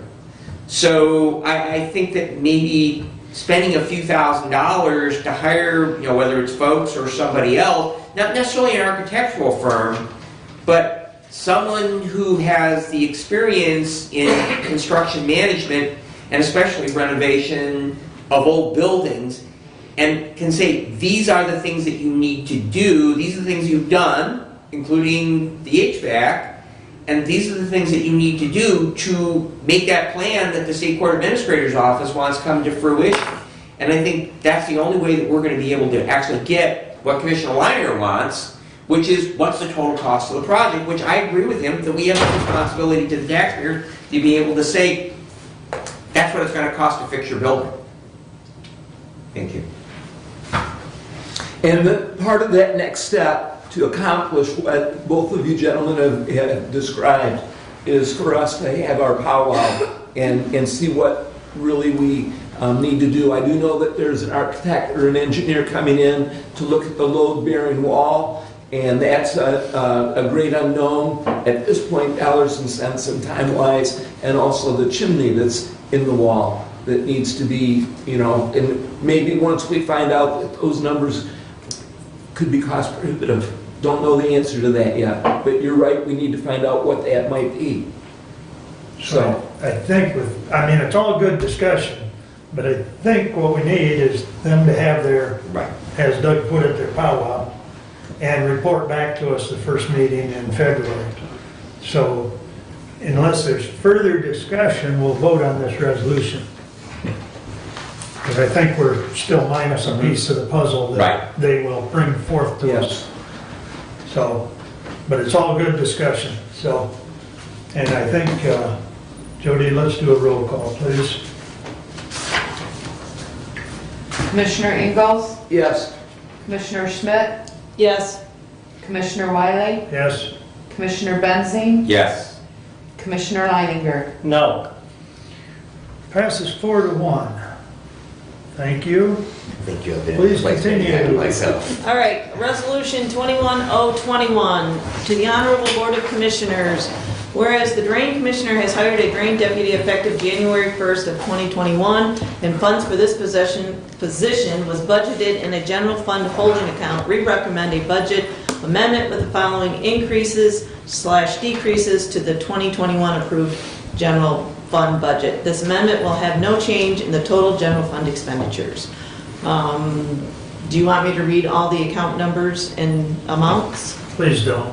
Okay, very good. As you can see, the various account numbers that are being affected, and that the total net is zero effect to the budget. And again, it's a matter of transferring out of the 959 accounts to the 275 accounts, the 275 accounts being the Drain Commission. Respectively submitted by Kathleen A. Schmidt, Chair of the Budget Committee. I move for adoption. Support. Just for a little history here, and I'm sure Kathy knows this because I'm sure Bruce and Ruth and Derek brought her up to speed. This is nothing new per se. Over the last several years, and the Drain Commissioner Deputy is a perfect example because it's been vacant ever since Matt was elected. And so the money for that position was set aside in the 959 account and kind of like a holding account. And at such time he hired one, which he has, then we move it over. And so that money was not allocated to drains because we all know that once the budget is allocated to a department head, that money's theirs to use as they see fit. So the finance committee and the previous board felt that it was prudent to put it over here in a holding account. And so that's just a little history for all of you. So, and Kathy is absolutely correct. It is in the 2021 budget. It was just in the holding account. So any further questions or comments? I have some follow-up comments after we pass this resolution. Okay, that's fine. But yes. Okay, Brad? And my only question is that the question of appointing a deputy, and Matt's to be commended for saving the taxpayers money. My only question is, and I certainly want to tread very carefully in the area of another elected official, but the question in my mind is that appointing a chief deputy, does the statute that enables the office shall appoint? Because if it is shall appoint a chief deputy, which I believe it is, and I know, interestingly, in township government, the clerk shall appoint a chief deputy, the treasurer shall appoint a chief deputy, the supervisor may appoint a chief deputy.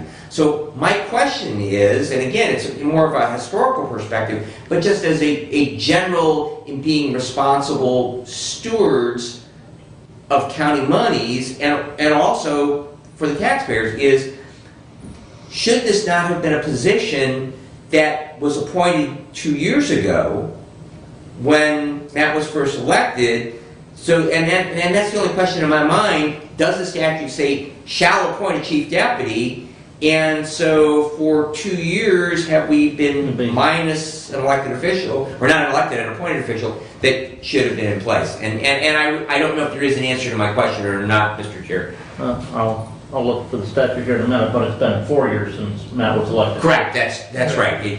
Yeah. So I will tell you that Matt has had more than one individual that has applied. Not all have met the skill set that he was looking for in a deputy position. So that's part of the reason he hasn't appointed up to this point. The other problem is he did actually have a couple very good candidates, and then at the 11th hour they pulled out. So he's been working on it. He just hasn't been comfortable with where he was at. You don't want to just appoint anyone. Yeah. Understood, but the law doesn't work that way. So, working at it or trying at it, Yeah. I get your point. I'm just saying Part of the issue he has had is, and some of those people that he wanted to move up into the deputy drain commissioner position, is they were making more as drain maintenance employees than they were going to make in that salary position as a deputy drain commissioner. So they're going to take a pay cut to take a higher position in the department and still doing the same, Right. much of the same work. and our deputy 911 director had the same issue, that he went from being an hourly paid employee and was being paid overtime to being a salaried employee and took a pay cut for, so, I mean, and point out, there's lots of people in sales that they won't go into sales management because it becomes a salary position, and they, Mr. Insurance Agent, I know that you're talking about that because you know exactly the conundrum. No, that is a reality in the private sector as well as the public sector, but it still, doesn't abrogate the responsibility if it exists. And that's the reason why I bring up the question is, I am not certain if that exists or not, and I just wondered if the question had ever been asked. I don't recall if it's been asked, but your point's duly noted. It's just. I get the struggles. I mean, I have to hire employees too, and finding the right candidates that will work for you at the amount that you can, pay them within your budget is a whole other issue. But but I can assure you that all the work's been getting done. Matt has Yep. done an outstanding Yeah. job as far as updating Yep. things, and he's probably put in more hours because of the lack of a deputy than really he should have, but he was committed and is committed to the job, so, but with that said, he has hired a deputy, so, Good news. yes. Any further comments on the resolution 21021? Hearing none, all those in favor signify by saying aye. Aye. Opposed, same sign. Passes 5-0, thank you. Please continue, Kathy. Other than that, I guess I spent my time the last couple of weeks. As you know, I go in once a week to the clerk's office. I review the computer checks. I've been doing that. And also met with some of the department heads over the last 2 weeks, getting familiar with, I think I met with the drain commissioner, I met with the register of deeds, and I met with the equalization as well as the inspection department. So, all good people, learned good things from each and every one of them, so. Other than that, I'm good. In regards to the budget, Kathy, and I noticed in that 959, there's another, and you may not know this may be a question I need to, there's another, I believe, 70,000 in another permanent salaries holding account. Do you know what that's for?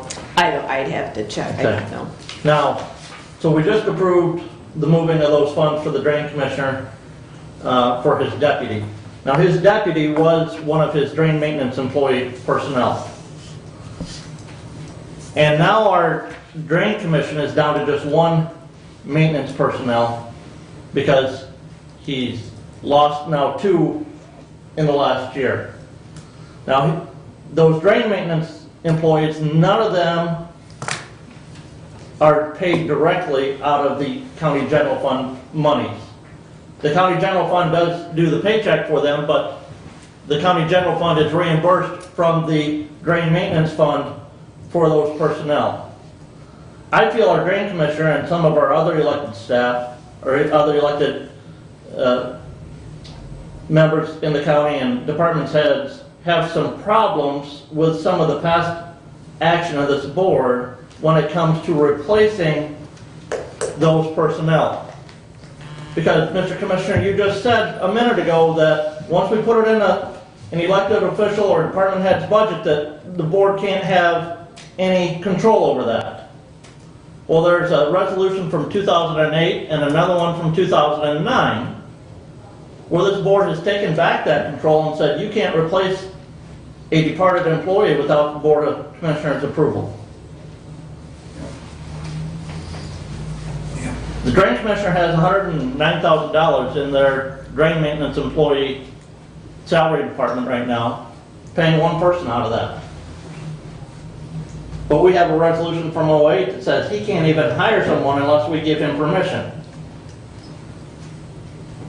And another one from 09 that says if you hire someone, you have to bring them in at the base minimum salary scale of their level. And I don't know anybody that can operate heavy equipment that the drain commissioner has to operate that would leave any kind of a job and come work for the county, irregardless of what the benefits are, for what he has to pay that person for the first 6 months of their employment here in the county. In that level. So number one, I think we have overstepped our authority in that, in resolution 08-92.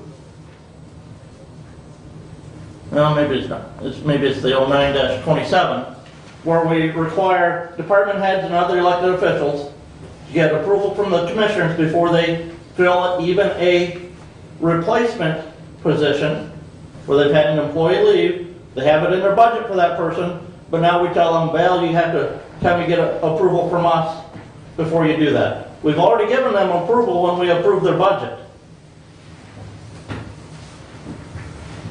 So I would move that, or ask that whether it's the personnel and the budget committee, bring back to the next meeting of this board, something to revise resolution 09-27 and 08-92, because those other elected officials have, I view, full power to replace those personnel because it's in their budget. All I can tell you, Commissioner, is it predates me, there was some issues as far as people being replaced. Mm-hmm. And so it was designed more as a communication tool.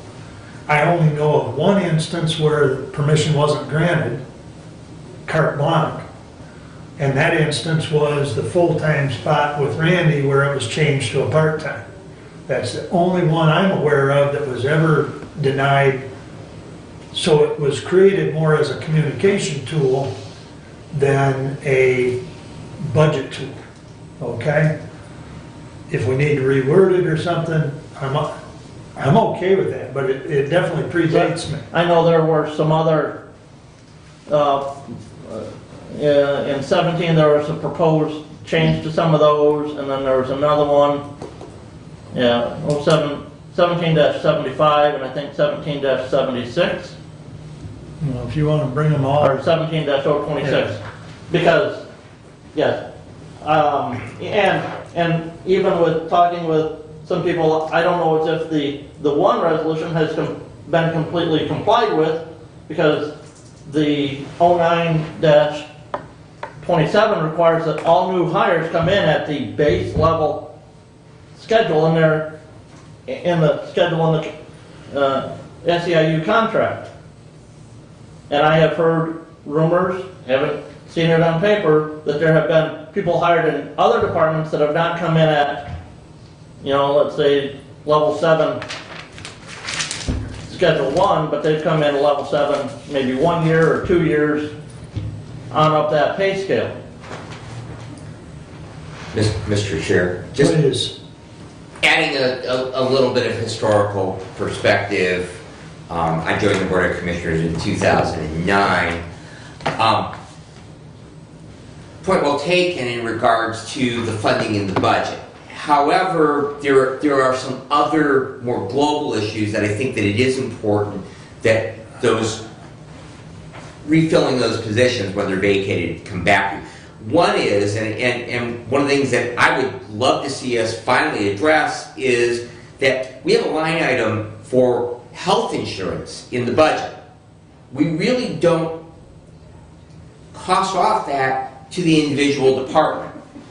Health insurance is a single budget item, okay? So really, we as part of that those dollars are not in that department head's budget. And it's a pretty good chunk of money for an employee, especially a family plan, for health insurance. So we actually do have oversight.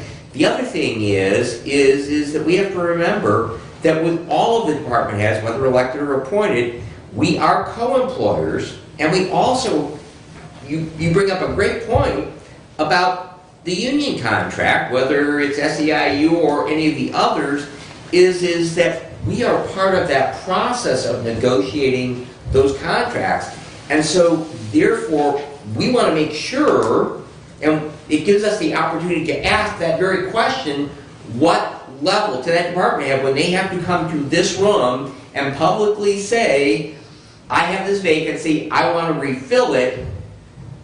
Part of our responsibility needs to be, at what level was the position that you're trying to fill, what was that being paid at, and what level are you going to bring them back in at? Because that creates that check and balance to offset exactly the concern that you are raising. So I think that there really is, and I don't disagree with you, because I've had a similar sentiment that has changed somewhat over the years about that, just seeing how it evolves. I think Commissioner Wiley does make a very correct historic point that there's only been one case where that's ever been turned down, but at the same time, it gives us that view globally of all of these people that work for Hillsdale County, because we are co-employers for them. We do, 911 is probably one of the better examples of that, because they actually have their own board that functions, and their source of revenue, they really are a general fund appropriation. They have their own funding that comes in. We don't give them money. It's from telephone surcharges. But at the same time, they are county employees. We have a contract. We negotiate. We are signatures to. We're responsible if there's ever any union grievances, and for settling those or improper discharges, we at the end of the day are ultimately responsible for those as co-employers. And so I think that it really does serve a good function to have those department heads come back in this room, if for nothing more than a check and balance, just to make sure that we have a good idea of what's going on there. And I would rather see that language deal with level and, in years of service, or, where they're going to come in at on a pay scale, rather than just approval to hire somebody. But yes, I think that those need some rework, because like I said, especially in the drain commissioner now is short 2 staff people, 2 maintenance people to go out and work on what I think is maybe even a higher value asset for the county than the actual brick and mortar buildings that we have, and that is the drains throughout the county. And that, welcome to the world of unions. Because, you bring up some valid concerns. And one of the things that Matt and I, and even Bill and I, predating Matt, have talked about, why are those people under the SEIU union structure? They should not be. And quite frankly, we've talked about there should be some sort of professional wage. If we're going to keep them in that union, there has to be a separate, professional scale. Because you're not talking about people that are clerks or typists, no offense. But you're talking about guys operating heavy equipment. Yeah, And, hydro hose and equipment that's, in many cases, $100,000 or more. So, we've had this discussion. It's how to, and I think we maybe can get there this next negotiations. We were very focused on last negotiation on wages and some other issues. But, it's one of those, it's not been ignored, but we either need to get them out of that union and set a separate scale, or we need to do a scale within that contract. So that addresses that. And yes, you are right, they are paid out of a different pot of money, if you will. But, it's still county dollars. It just comes in a different pot. right. It's based on the work that they do on the drains that is then assessed back to the property owners for that district. that, Yep. and that reimburses the county general fund for all expenses associated with those maintenance employees, their retirement, their health insurance, their FICA, their work comp, all that is paid back to the county general fund from the drain maintenance fund. So, I said, I think we need some serious consideration, some rework, some revisions, or to those resolutions to give some of these other elected officials proper direction and how to proceed. Because right now, I know Mr. Ward is, can I post a position? And if you post, like I said, from what I saw of the union wage scale, I don't know of anybody that can be proficient in operating that heavy equipment that would come to work for the dollar amount that they would be paid, irregardless of whatever other benefits that we get. Because I know a 22-year-old that's working someplace else that's making double that figure. So if you recall at the last meeting, I appointed you and Kathy and Derek to review the wages of the elected and department heads, which would also include the deputies. So I would encourage you to also tackle that project Yeah. within that of what you're discussing. Point of order, shouldn't that be the personnel committee as to that union Yeah. contract? Because we Yeah, don't that- deal with the union contract. Yeah, that- Well, you're talking about No, wages of the, I'm talking wages of those maintenance employees who are SEIU contract employees. well, there's nothing we can do about that right now until the union contract opens up. I agree with that, and I think what my take on this discussion is that those resolutions that you pointed out needed to be addressed.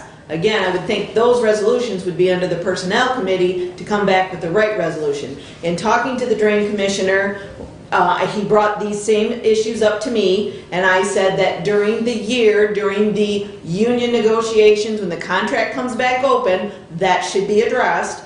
I also indicated, because his specific question was when he wanted to hire someone, because again, he can post it, and my understanding is he can post it at, given an experience level he's asking for, he can post it at the appropriate level with the appropriate number of years if it's warranted, because nowhere does it say they can't, other than that resolution, which we haven't been following, it sounds like, or there's been exceptions. So my point is how come he hasn't posted it, how come he hasn't tried to hire somebody and bring it here to get it approved?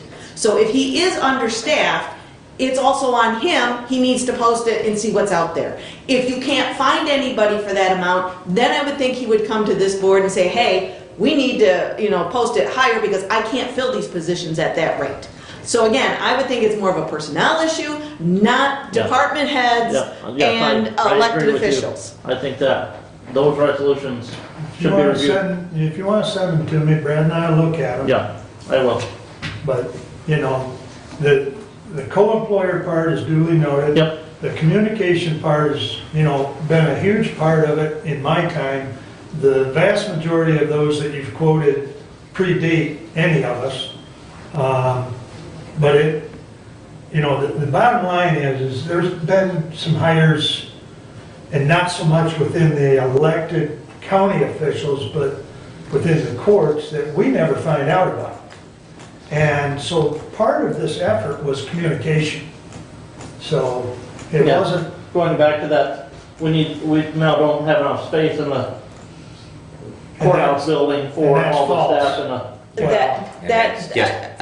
Again, in my sit down with Sarah Lisney, Judge Lisney, when she gave me the plans for what the courthouse is, these plans were agreed on back in 17, she said that there is not too many employees to move back into that courthouse, that the plan is everyone has a space.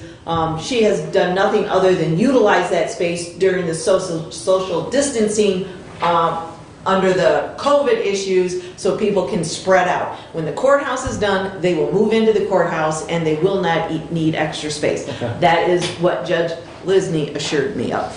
Right, they moved into the second floor of the annex, but did not bring in new staff. all right. yeah, so there's been a little communication Yes. problems. Okay. Anything further for Kathy? But yeah, please send those, Brett. Send them to both Brett and I if you would, the ones that you've got questions on. So, all right. Well, you've had enough time to talk. I don't know. I'm gonna be real quick. Bylaws update, I've been communicating with Tom Thompson a little bit. I did find a resolution from 03 back here in the Commissioner's office regarding a resolution where they, by resolution, adopted the rules of procedure for that year. Jody did find me a copy of the rules and procedure for that year, so I forwarded that to Tom in regards to specifically the question regarding the term of the chairperson. I've also had some communication with Tom regarding the quorum issue as it's currently spelled out in the bylaws, and he thinks that whole quorum section needs some rewriting, and maybe even moving the remote participation at a meeting out of the quorum issue completely. Because currently, underneath the Open Meetings Act, 2 of us could be here today, 3 of us could be meeting virtually. Per our adopted rules, that's not a quorum because there's not a majority here present. But per the Open Meetings Act, that's allowable right now underneath the Open Meetings Act. So he thinks that, moving the quorum issue and doing that separately, dealing with the remote participation and the requirements that go along with that, as far as indicating where you're at physically when you're participating remotely, making sure that there is two-way communication, and what aspects of remote communication or remote participation can be used, whether it's WebEx, Zoom, teleconferencing, those types of things as well. As far as the Health Services Department, Mr. Weil and I did participate in the FEMA Advisory Council meeting here about a week and a half ago. Yeah. There is some additional funding, I think 38, 26. I was thinking 38, Was the 37, 38, I think, grant funding that's yeah. available for some additional food assistance in the county that other non-for-profits can apply for those grant funds. That grant application is through the Hillsdale County Community Foundation, who's administering that. Had spent most of my day last week in other remote meetings. I've got a full week this week in additional meetings and 2 more today with some of those other agencies and communities that I serve on. The Region 2 Area Agency on Aging is hiring some additional staff people to deal with some of their caseload issues, so potential for members of our community for some additional employment there. One aspect to note that I did find out in visiting one of my townships last week was that the wind farm is still underneath the ownership of Invenergy. They had a transformer fail, and so that transfer of ownership to consumers didn't consummate on January 1 as they had anticipated. It's currently set to go to consumers on February 1st of this year. But the turbines are spinning at times, and I do believe are producing energy and sending it out onto the grid. So that is all of my report, sir. So the emergency, FEMA, Federal Emergency Management Agency Yeah. Advisory Council. so locally, it's Hillsdale County Emergency Food and Shelter Program. And they were allotted from FEMA 23,630. So, and there's an additional 1.9 million that they indicated in that call that CAA will have available. Is that a community development block grant money then that comes to CAA, or? That money that went to CAA, I believe, was under the CARES Act. That's additional CARES Act because CAA didn't even want to worry about trying to do anything with this additional 23,000 because they're going to have a hard enough time Spending the money that they've been allocated. Okay. Right. But it was interesting, and Brent and I were both on because when Maxine Vandenberg contacted me, we hadn't even set the committees in place, and so I told her so both Sure. Brent and I were on, but it was informative. So, any comments or questions for Brent? All right. Brent and I do have health department meeting Thursday morning, and of course that will be virtual. Yeah, and like I said, I've got Region 2 area, or no, we have, Southwest. Michigan Works Southwest meeting this afternoon, and I've got Hillsdale Senior Center Board meeting this afternoon. And Blue change Commission. that. Okay. All right. And so Did Go we ahead. you wanted to leave the signature of the committee chairperson on the resolutions? Yes. Add the clerk? Yeah. I would be Okay. fine with adding the That clerk, was but I the would one like to leave the chairperson, or the event committee, yes. Yeah, so I'll get those set. I'm waiting for an answer back from Mr. Thompson, after finding those prior rules, and said I had found that resolution, but yeah. I think the issue on the chair is taken care of with those Fine, rules in the yeah, yeah. resolution regarding that. Okay. So, but just a question of whether we may need to do a separate individual resolution codifying that through the annual term of the chairperson, as opposed to just a resolution just adopting the rules that spelled that out. So, Probably going forward, setting that in place, that would be good, because then you wouldn't have to adopt the rules in order to have that election, which occurs at the beginning of each year. yeah. So I would agree with you that it would make it much easier for future boards if we were to do that. And if they want to change it, they can change it after the fact. Commissioner Leninger, Yeah. I'm assuming that until the rules are adopted, we're going to leave the signature on the resolutions as we've been doing. We Yeah. won't actually add the clerk until after they're adopted, is that Well, correct? Other than, Mr. Wiley, you had that legal opinion. What would be your take on that? Well, the clerk can put a stamp on it, which Jody stamps them anyways when they're logged in. I always stamp, if it's not a roll call vote, it's stamped approved by the Board of Commissioners on such and such day. If it's a roll call vote, approved by the Board of Commissioners by roll call vote, and then each name is marked yes or no, and how many voted yes and how many voted no. That's what the clerk does on every resolution.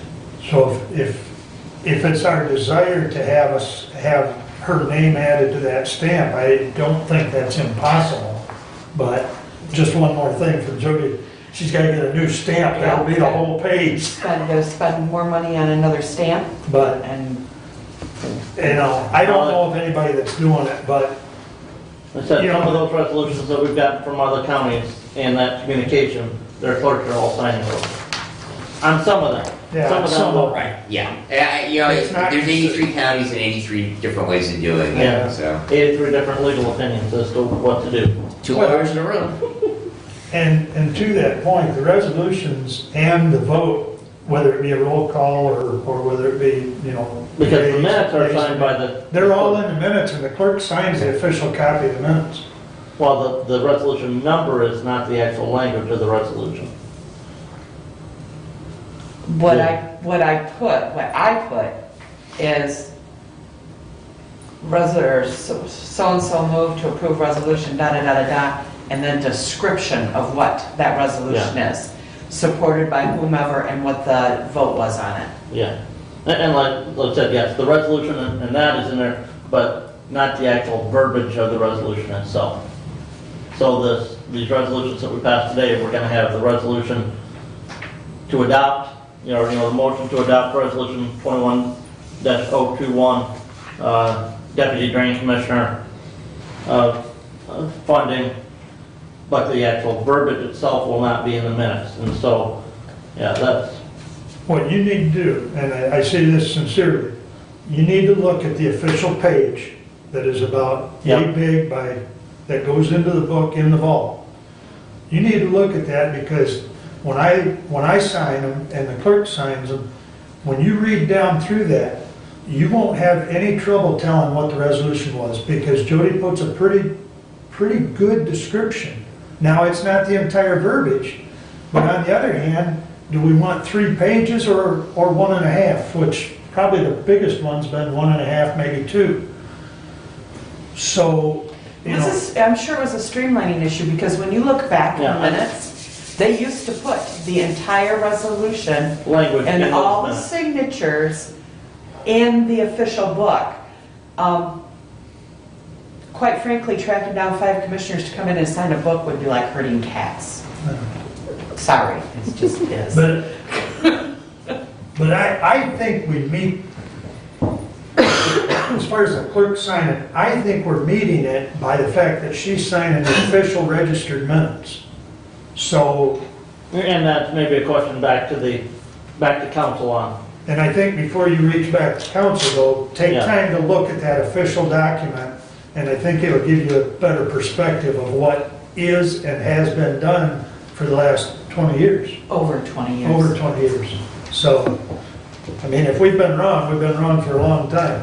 Well, just because it's the way we always did it doesn't mean that it's right. Well, I didn't imply that, or maybe I did, but I do think that the description is adequate, and I do think that the official document is signed by the clerk. Mhm. So, and I think that's really what we're talking about, is the official document Because, signature. right, the minutes of the board are the exact actions of the board. Correct, correct. All right, any further comments for Commissioner Andrew? All right, I got a few items and then we're gonna wrap up. I know Gary's waiting to give us a little synopsis about parks, because he talked to me earlier, so he's waiting for public comment patiently.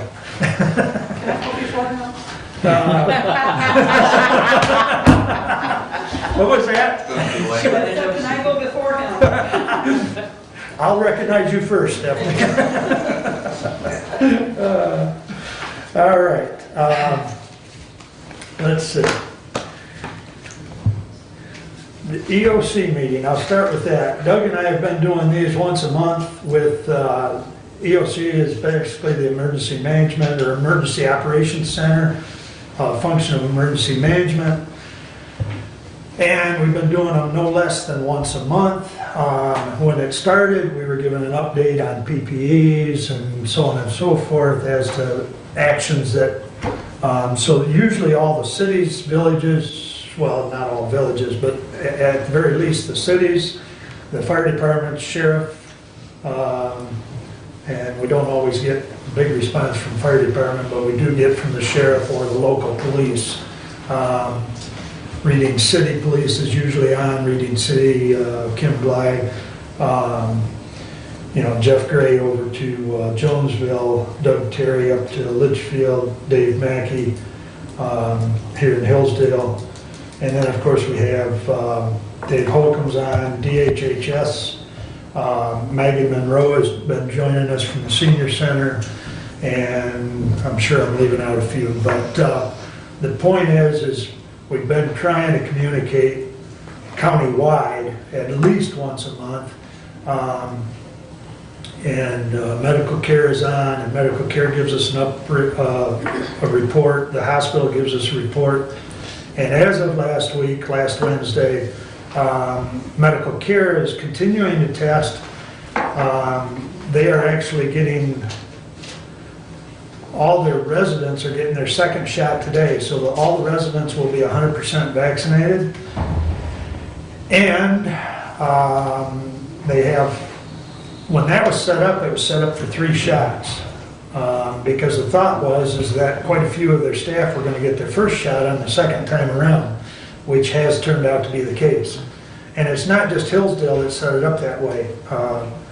Senior living homes or care homes throughout the state set them up that way. And it is playing out pretty uniformly across the state that a certain percentage of the staff got vaccinated the first time. The second time around, of course, they're going to get their second shot, and then some of their co-workers are getting their first shot. So there'll be a third series coming up. But at the end of today, at least 26% of the staff will have their second shot, and 100% of the residents. So, and they have tested negative now for 6 straight weeks. So things are looking up, so to speak. They are still down. So normally we have probably on average about 165, 168 residents. We've been hovering around 130. We're currently at 134. So bottom line is they're going to have a deficit this year as far as total revenue. One of my questions, and I know Brad's probably familiar with they look at hitting a magic number, if you will, that's set up by the state for Medicaid days. And what that equates to is if we hit that number, in credit back to the facility, it's about 40,000, give or take, per month. So it's huge to be able to hit that total Medicaid days, and it's basically based on the previous year.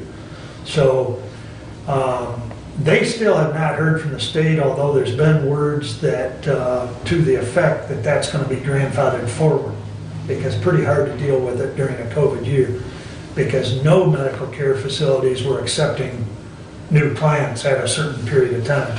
We are currently, there's 46 referrals, and there was nine admissions in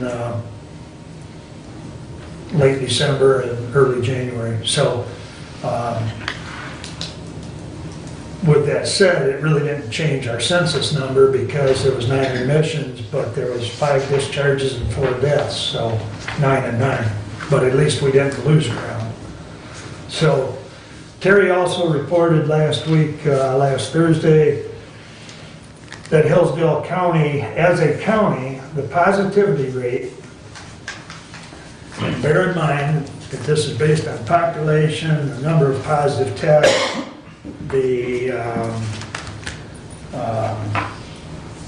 there's some other factors, but anyways, it's figured differently by each entity that's figuring the positivity rate.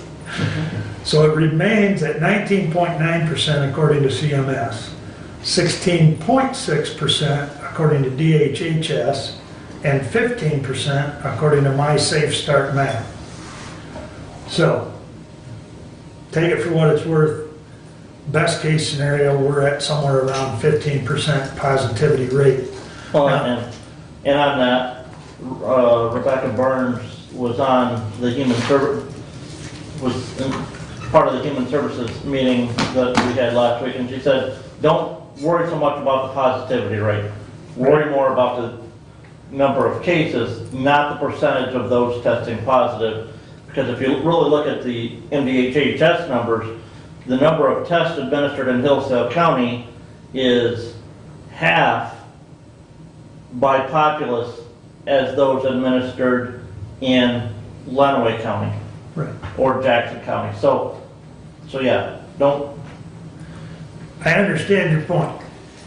The only reason I bring up that positivity rate number is for the courts. Because the courts are under a different set of rules via the state. And we cannot go back to normal operations, if you will, or phase 2 until we're at a 10% or below.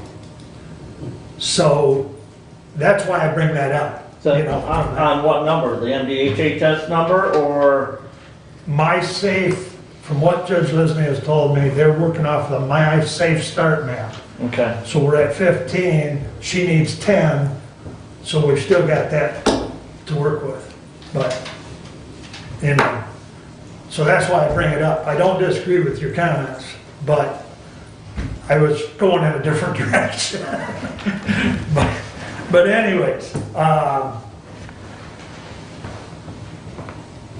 have a question. go ahead. So if the court runs with a different standard, how does that impact people coming in and out of that courthouse if you're at 15% compared to 10%? Do we need to keep screeners there? Do we need to keep those doors locked? That's my question.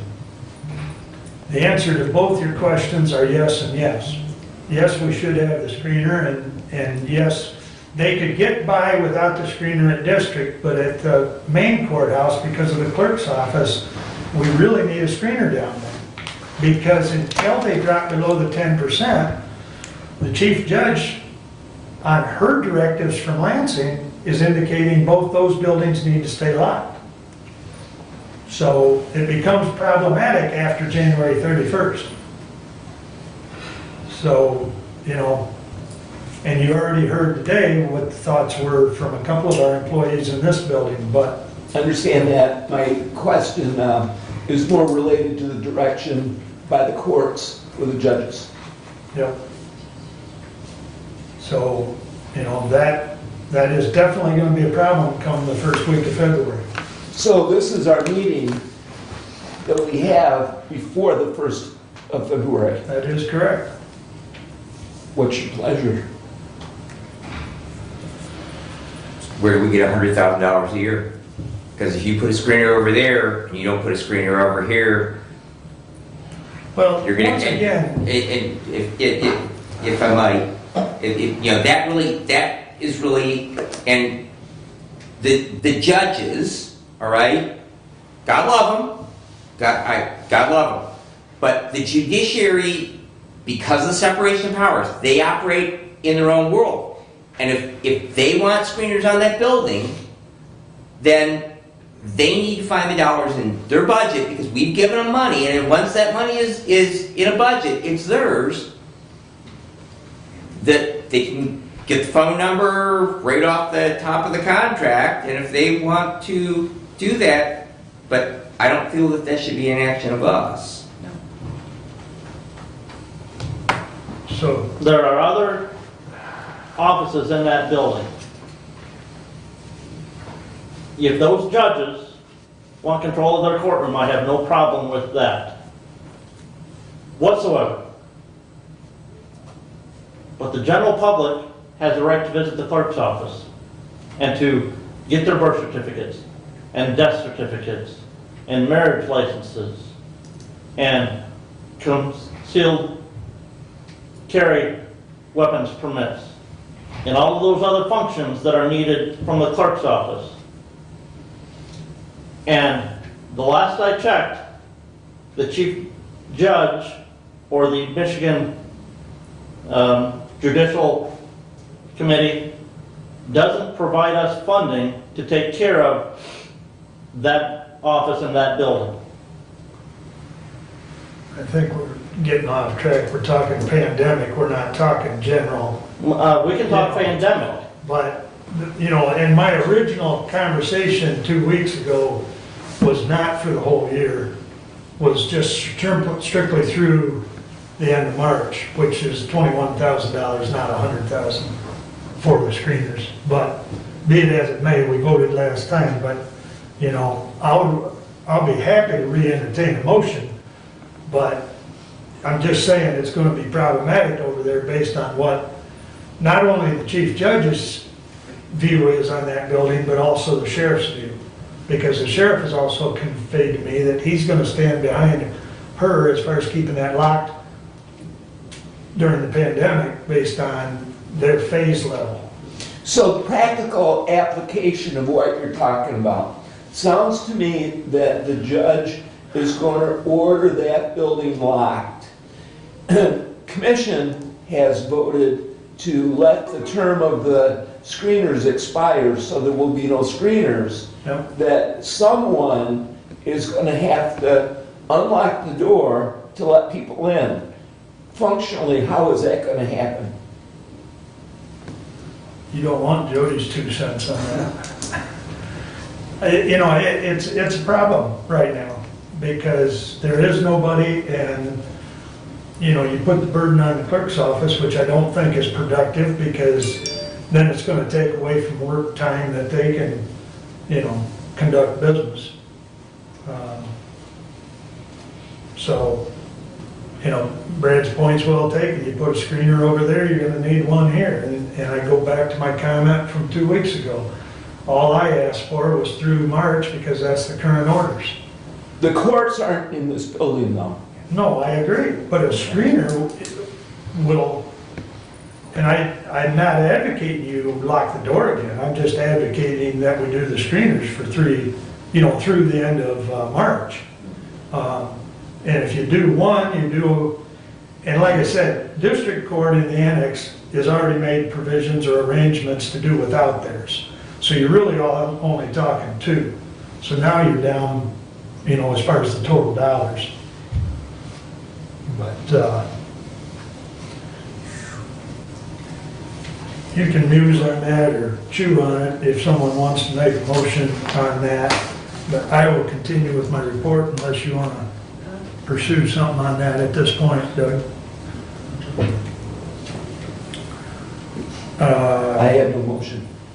Say again? I have no motion. Okay.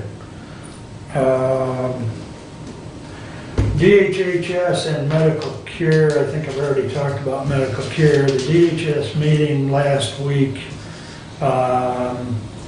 shows us currently with 111 kids in foster care, which is up 14 from a year ago. I might add that from about 2 or 3 years ago, that's actually down about 40, because we're up around 150 or more. So, and just for everybody's, some of these cases are, the county pays a portion. Some come out of the child care fund, some are state ward board and care. Currently, we have 3 in state ward board and care, and quite frankly, we're getting a bargain on this one because our shares is 0. Normally, we pay a portion of that, and I don't know all the details on those 3, but normally we pay half of that, and most of these that go into some of these state facilities, it's about $300 a day. So, that gets, but the county share on, right now, on the other ones, it varies anywhere from as little as $32.25 per day to as much as $298. So there's kind of a range, and it depends on where the kids are placed and that sort of thing. But, as I'm sure Kathy's aware, and if you've taken time to delve through the budget, one of our biggest line items is the child care fund, which we are statutorily required. So that's that. Monthly elected and department head meeting, Brad alluded to that.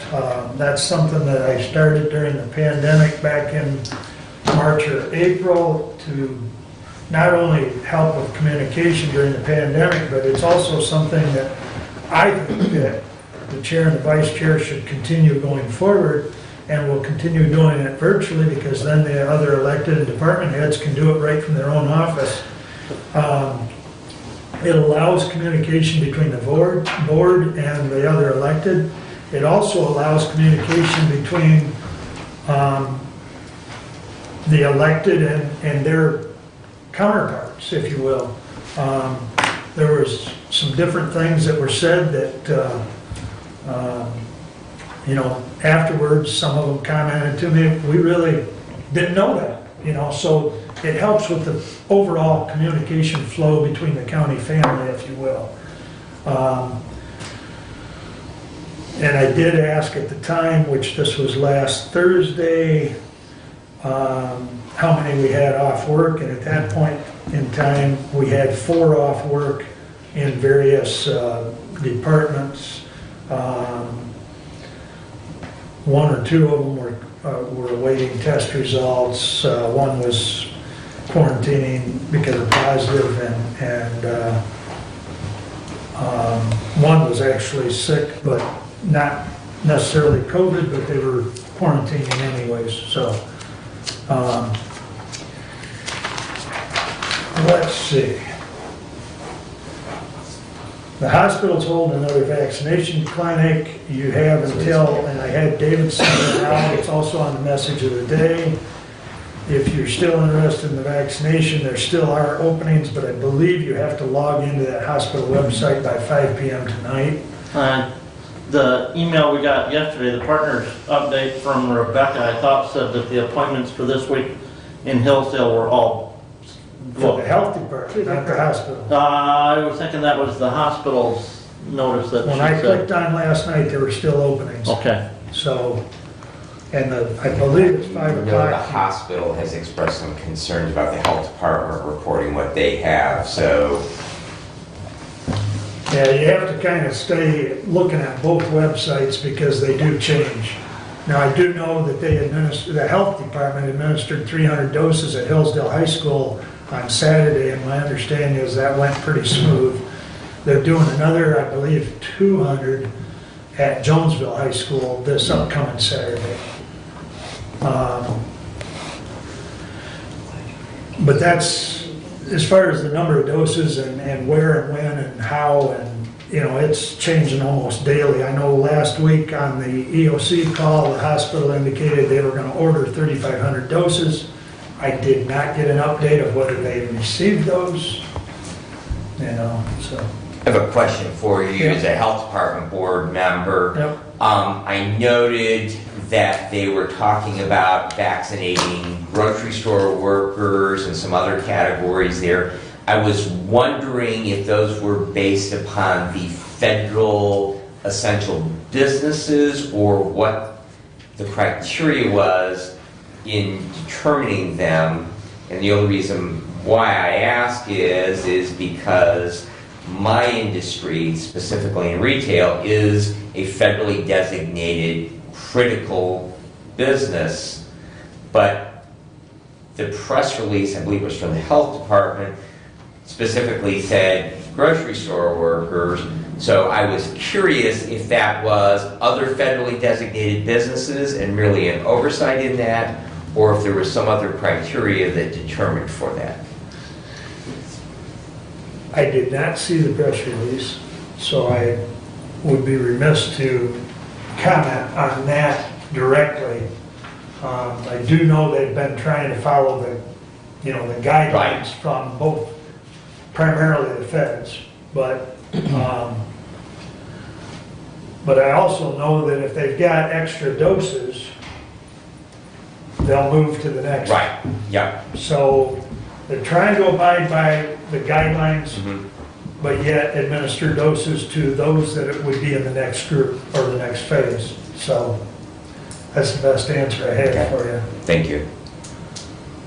And quite frankly, the hospital's doing the same thing. They're screening applicants that log into the site, and if they don't necessarily fit, they may bump someone because they're picking up. One thing they're finding out, much like I indicated out to the medical care facility, that now people that passed up their first opportunity now are coming in. So now you're still picking up some 1A and 1B people. So if we had 46,000 doses, which I don't think everybody in the county would get it, but you know, if we had it, there wouldn't be any worry about who got it. It'd just be sign up and get it done. So, but we're still dealing with a limited number of doses. Right. So,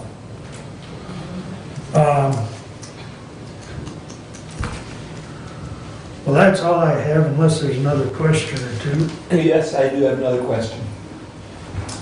I'm still chewing on the screener at the courthouse, if the doors are locked. Yep, Do we know that those doors are going to be locked? they are right now. On February 1, are those doors going to be locked? I can't tell you that, Doug, because I don't know what's gonna happen between now and February 1 as far as our positivity rate. And the magic number is 10%. Currently, I can tell you we're at 15. Okay, so I move to continue the screeners at the historic courthouse during the time the doors are locked due to the percentage per judge's order.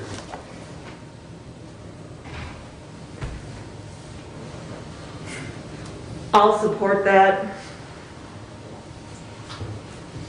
Let's talk about it. So, Discussion, Mr. Chair. please. Thank you. My concern is just exactly what you heard this morning. If we do that, and we do not include this building, I would anticipate, number one, you're going to have a union grievance. I think that you are going to have a significant amount of employee dissatisfaction, regardless of whether they file a grievance or not. You can't, and I realize the judicial branch is a separate division of government, but we have control of that decision of whether or not we as a board of commissioners, we control this building. And if we make the decision to provide screening on that building, and we don't make the provision to provide screening on this building, I think that we are setting ourselves up for a significant amount of nothing else than employee discontent. Point well made. My concern as well is in that court building, the clerk's office is there. If the judges lock that door, the access to the clerk's office isn't going to be there. And I don't feel comfortable having the clerk be responsible for opening the door for the customers that are coming in for the marriage license, the death certificate, the CPL, the daily business of the clerk's office. That is the motivation of the motion. If we want to amend the motion to include this building, fine, but problematic is a mild term for not having a plan when that door is locked. So in question, Mr. Chair, so the courts are going to be closed, and they had no solution as to how they were going to handle the door situation after the screener's locked?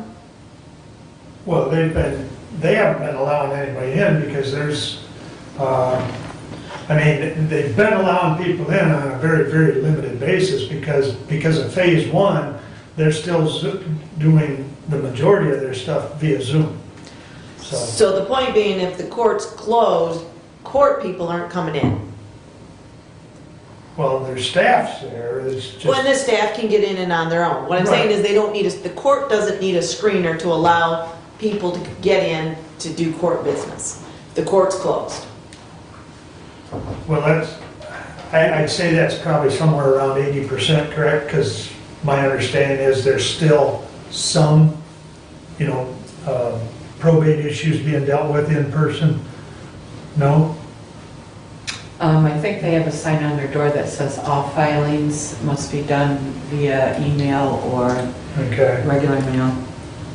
Their door, however, is not locked, but I don't think they're letting people in. Okay. Probably. So the courts if the courts are closed, they're going to close that door, lock the main door versus just locking their own doors? Exactly. And that's legitimate? How can they do that? No. We are statutorily required to take care of that building. That is the county building. That is not the circuit court judge's building. That's not the probate court judge's building. That is a building of the taxpaying citizens of this county. This commission is charged with building and maintaining the court buildings. Right, so that addresses my question. The outside door can be open. Those courtroom doors that are controlled by the judges, those can be locked, and they can thus have their version of security. And I'm good with that. But, that goes back to an underlying question that, So it doesn't as require a member of the motion. public, that with security and screening at the door, as it stands right now, that a member of the public cannot go to the clerk's office if they are carrying a firearm, all right? Which I would agree with as of our new chief judge, on the first of the year, we now have a metal detector at the entrance to that building. And we are restricting the public from going to the clerk's office. And I do not believe that the judges, and this is Brad's opinion, but I do not believe the judges have the authority to restrict access to the clerk's office because the clerk is an independently elected individual and not part of the judiciary branch. And I further agree that we, the Board of Commissioners, have control over the county buildings, and so therefore allowing access to that office from the public, if we unlock the doors, I do not disagree that the judges can control access to the elevator, and if a constituent needs to get up to the clerk's office, because there is a set of stairs, all right, and that's why we have an elevator. If they do, then we will find a way to accommodate that individual with the elevator. I agree that the public should not have access to the probate court office or any of the other offices outside of the clerk. But the public should have access and the doors should be open because it's their building. It's not ours, it's theirs. Thank you. Right, couple of points. The metal detector is not while it beeps, there's no security on that metal detector at this time controlling what's going through that metal detector. Point one. Point two, my concern is alleviated now. By unlocking the outside door and the judges locking their own personal doors to create the security that they need. And so, because my concern... And we dealt with that last month in the meeting. I withdraw my motion. Your concern's not alleviated, okay? Because, as I indicated a few minutes ago, we're talking two different issues. And I fully concur with you if we don't have a pandemic. Because right now, the state court administrator's office or the Supreme Court or both are telling them to lock the doors on a court building. It's not a courtroom, it's not a court office, it's a court building. And is that building a court building? Hence the problem with definition, okay? And it's a pandemic order, it's not, it has nothing to do with day to day. If we were not in the middle of a pandemic, I'd agree 100% with you. But we're dealing with a little different level of problem. And it really comes down to definition of building versus room. And the guidance from the state is court building. But it comes back to Commissioner Weiner's point that we, not the courts, are responsible for those buildings. If you want to fight Lansing, then go right ahead.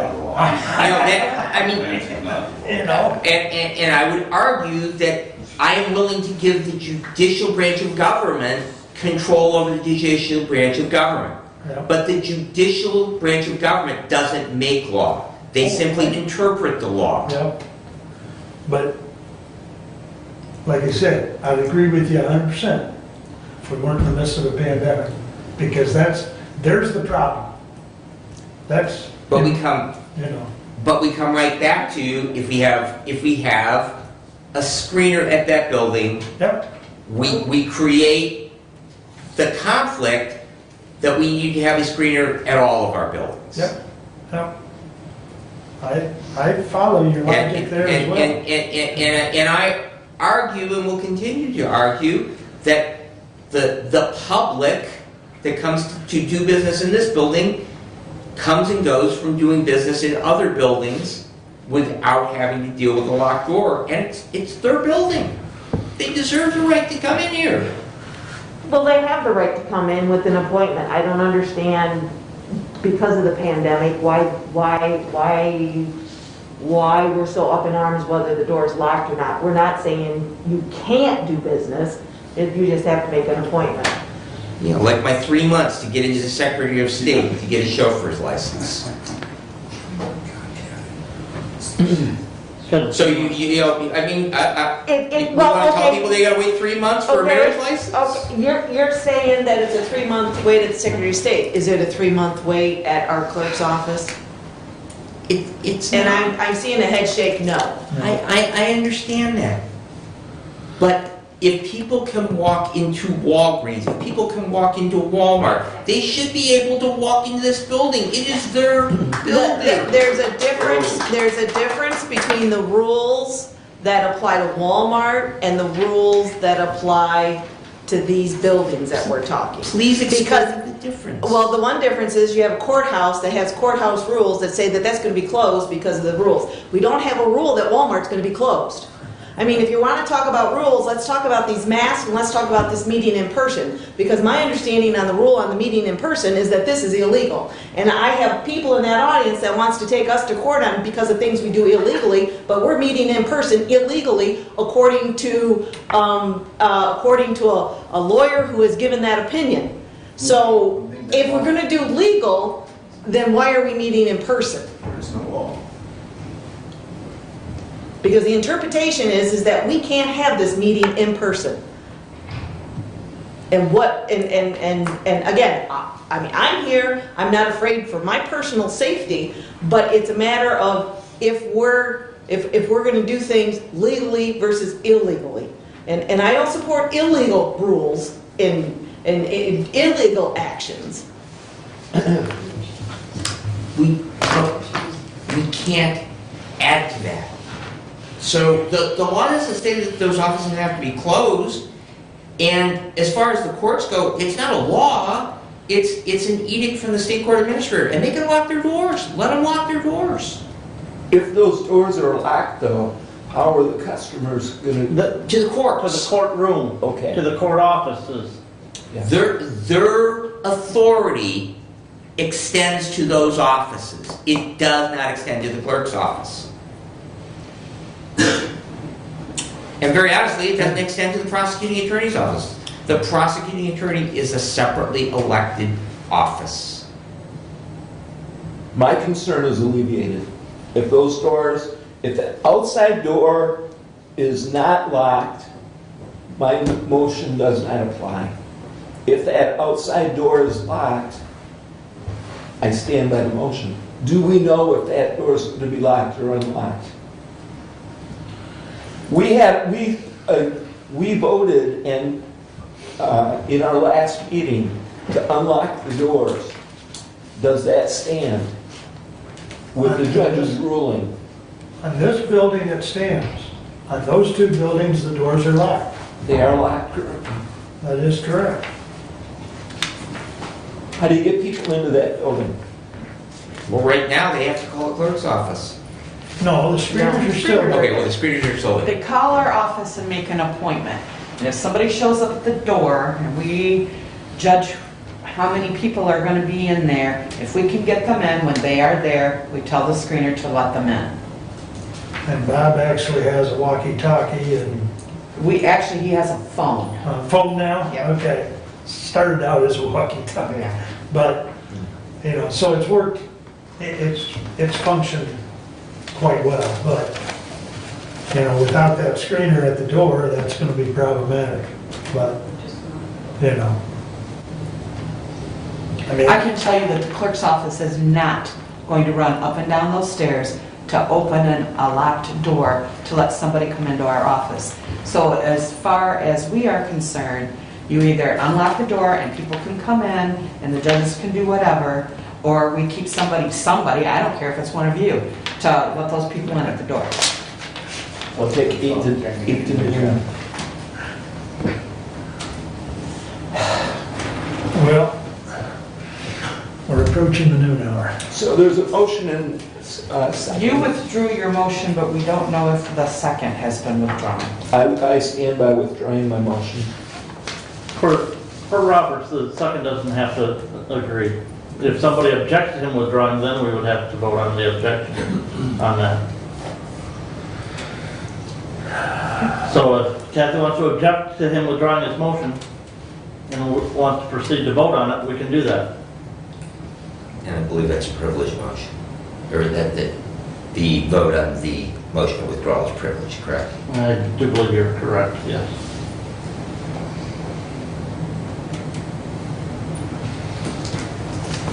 What's the pleasure? Or anybody else can object to him withdrawing the motion. That is true. If nobody objects to it withdrawn, we'll move on. All right.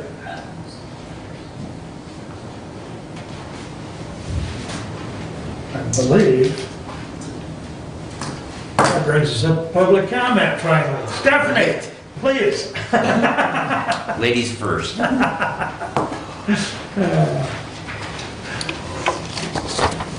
I just wanted to update the board and the public about the tax foreclosure process. And our annual tax foreclosure certified notices went out last week, and our phones are ringing off the hook this week. People calling, why do I get this notice, blah, blah, blah. And our publication, which is about 12 pages in the Daily News, will be going out tomorrow. And I just want to give a shout out, if you have a financial hardship or struggling to pay your 2018 or prior taxes, please contact the county treasurer's office. The phone number is 517-437-4700, or you can come to the show cause hearing on February 19th at 1:30 p.m. at the county office building on McCollum Street in the conference room.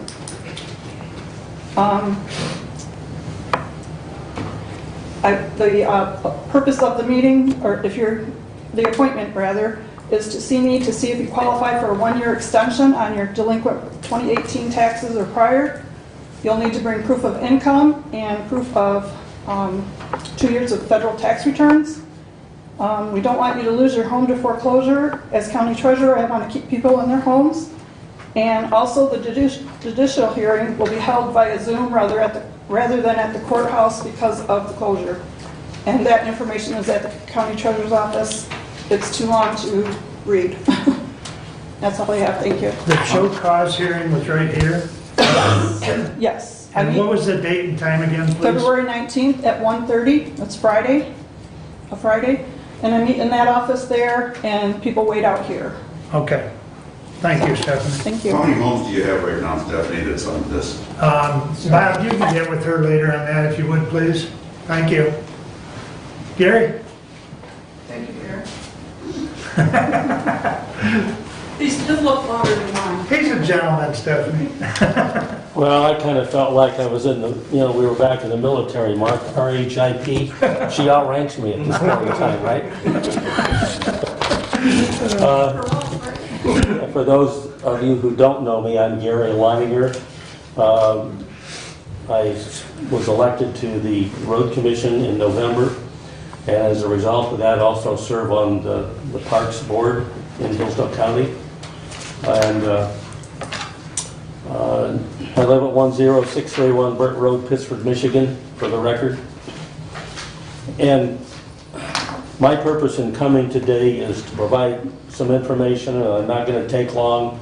I have copies of the 2020 budget and the 2021 budget. There's a copy for all of you, including one for Jody. And this is the 2021 budget, the second one that's coming. The major problem that the Parks Commission is faced with is that because of the pandemic, the community center was closed in March.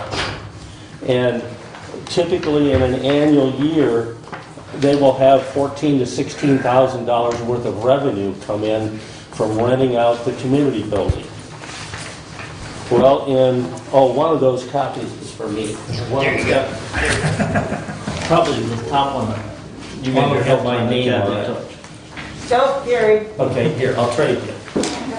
You mean I'm not gonna get all the nice highlights now? You can have that Oh, I one, can have that one. and you can have that one right there. Okay. Okay. Sorry about that. But in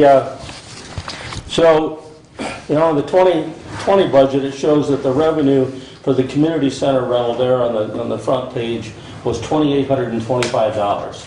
And normally that would be $14,000 to $16,000. So they took a significant hit in 2020, and in 2021, at the moment, they have budgeted zero for revenue for the community center building. And somebody asked me, said, well, why isn't it being rented out? It's a liability issue. Let's be real honest with it. If they were to rent out that building and you were to have an outbreak as a result of that building, the Parks Commission, would pretty likely get sued in the society that we live in today. And that comes right back to you, because the Parks Commission is insured through the MMRMA part of your program. You need to be aware of that. You need to know that.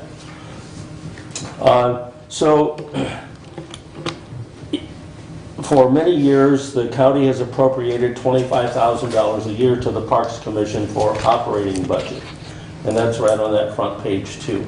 Well, in 2021, in the fall of 20, the Parks Commission asked for an increase of $21,000. They asked for a $46,000 appropriation, and that got reduced to what it has been for a number of years. Historically, the two other gentlemen on the Parks Commission say that at one point in time, whether this was back in the late 90s, early 2000s, that they got $35,000 a year appropriation. And then whether it was the recession of 2001 or the recession of 2008, during one of those times when money was tight at the county level, that got reduced back to the $25,000 number. So, you know, if one of you would have won one of those big lotteries last week, we could have solved all of these problems. But that didn't happen, so we're dealing with reality. And so Bob Godfrey, who chairs the park board, he could not be here today. He had another appointment, and I'm pretty sure that he's planning on coming before you in a month or 6 weeks. I just wanted to get this info to you so you have a chance to look at it prior to his coming and making an appearance. At a minimum, I think we need at least $10,000 from you guys for the rest of this year to be able to keep the park open.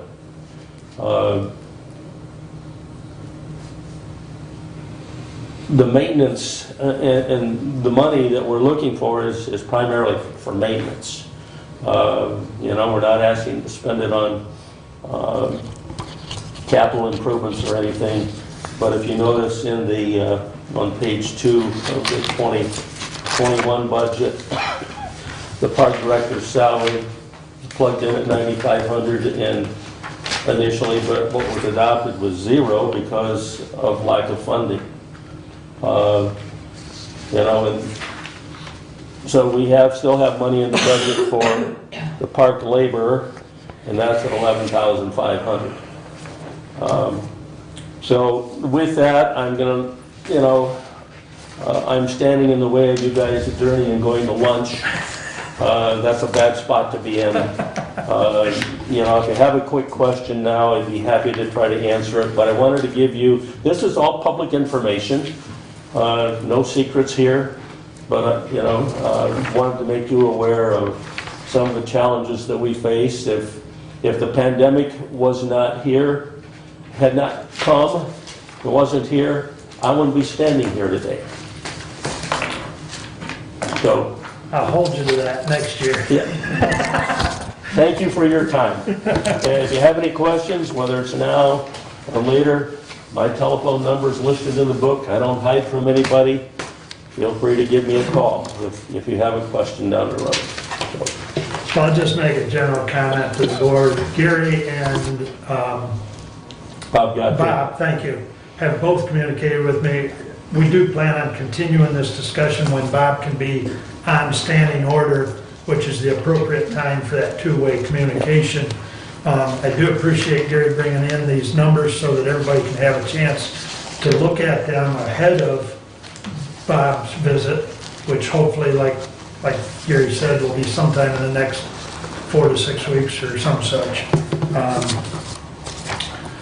But I guess that's just the only comment I wanted to add, you know, that it'll be forthcoming. Go ahead, Kathy. Question I would have is that if we're taking on the liability of opening these county buildings, why are we not renting that community center? Again, to me, it's about continuity, Yep. and that should be addressed in this situation, because if that community center could be open, their $11,000 would come from there. I don't have an answer for that, but it's a good point. Right. Thank you. Yep, thank you. All right, one more call out to the public. Please come forward and who are you? My name is Mary Waller, Okay, and there's one for everybody. I'm actually just here to read a letter that was written. okay.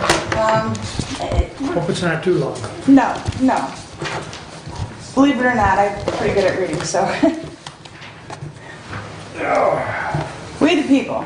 It is with frustration and disappointment that I find myself writing this letter. For far too long, I have sat back in ignorance waiting as you, the commissioners of Hillsdale County, do what you want, when you want, going unchecked. With all the backwater deals and lawsuits, past, present, and future, we, the people of Hillsdale County, cannot take any more. Our voices must be heard.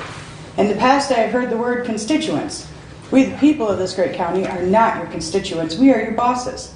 I realize most of you are new, but the past Board of Commissioners made it that much harder on the people of this great county, using what they wanted to believe and not doing their due diligence and acting accordingly to the hardworking people in the county. All for the hopes of a relief fund that would not help the people of this county who are hurting due to the forced shutdowns, because the board had already delegated that money with no regard for your bosses, we the people. I'm not saying that COVID is not real. What I'm saying is, if you're afraid, then stay home. If you want to wear a mask, go for it. But your safety is yours and yours alone. Don't push your fears onto others. Most of all, don't blame it on the state. The state is made up by 83 great counties, and without them, the state would not be there. It would be like the parents asking their kids, what's for supper? Or, can I use the car? We don't need the state's permission. As for my commissioner, at my last township meeting, she was asked about the county buildings being opened. Everyone at that meeting made it very clear that these are our buildings, and we should be able to use them as intended. Then I find out how she voted the next day. I'm extremely disappointed. What a way to start out on the wrong foot. You have 5 more months to prove to me that you want to sit there and start being a voice for the people that put you there. Not for your own agenda or for fear. Fear of the government or fear of Mr. Wiley. At that table, you are all equally important. No one is above the others. For the 3 of you who voted to open the county buildings, well done. I commend your actions. Keep up the good work. No longer will we, the people, sit by in silence. There needs to be a change. If it is meant to be, it is up to me. I will be holding each and every one of you to your actions, now more than ever. Your words have meaning. So I will be holding every one of you to what you say, and every action has a reaction. On that note, I demand you all start acting on behalf of the people that put you in those seats. Or step down and we will find people who will. Look behind you. Yes, that would be the line in the sand. You can back up and start doing things right, or you can find yourselves unemployed. With that in mind, I would implore you to participate in your township meetings and ask your bosses what they would like you to do. Thank you. Thank you. Anyone else wish to address the board in public comment? Okay. Hi, I'm Carrie Lewin.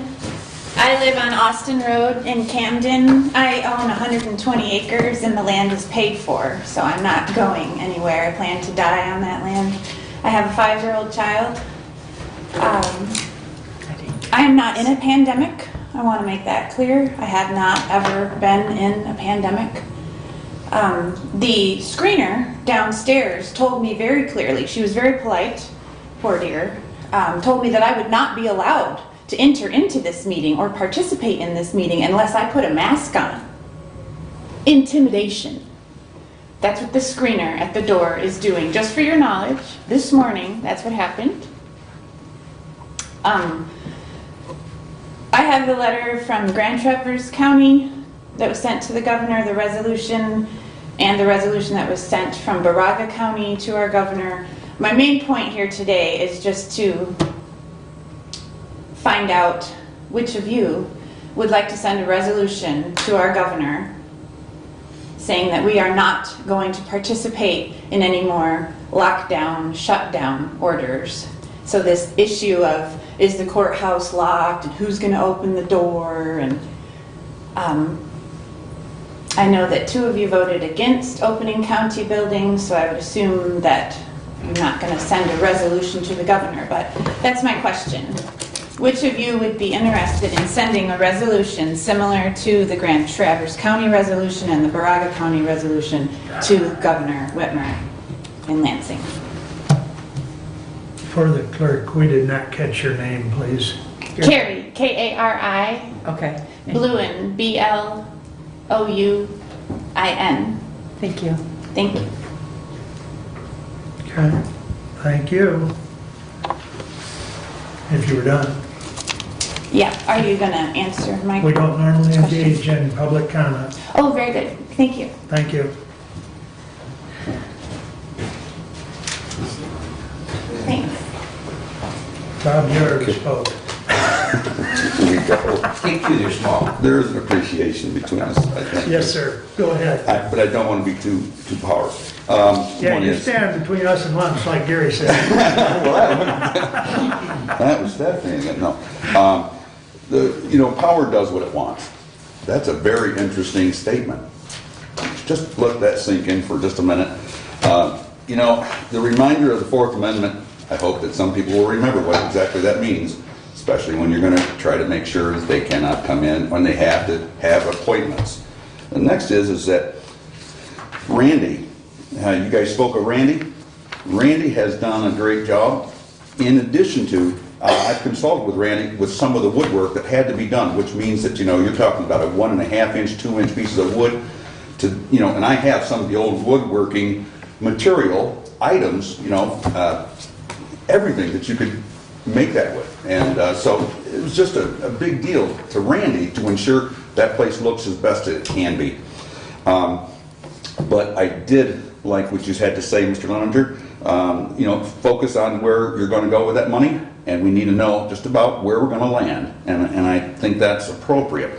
And again, there's 2 points. As what he pointed out, we didn't know. I talked to him, which is when I took the tour, the engineer had to know whether or not that brace is going to allow that thing to collapse, how much weight, is going to be distributed, and the engineer that's going to be applied to it. So I don't know how far that went because I never got back with anyone, but I'm glad you addressed that. It's clear as day. But Mark, of course, had his very valid point and needs to be said.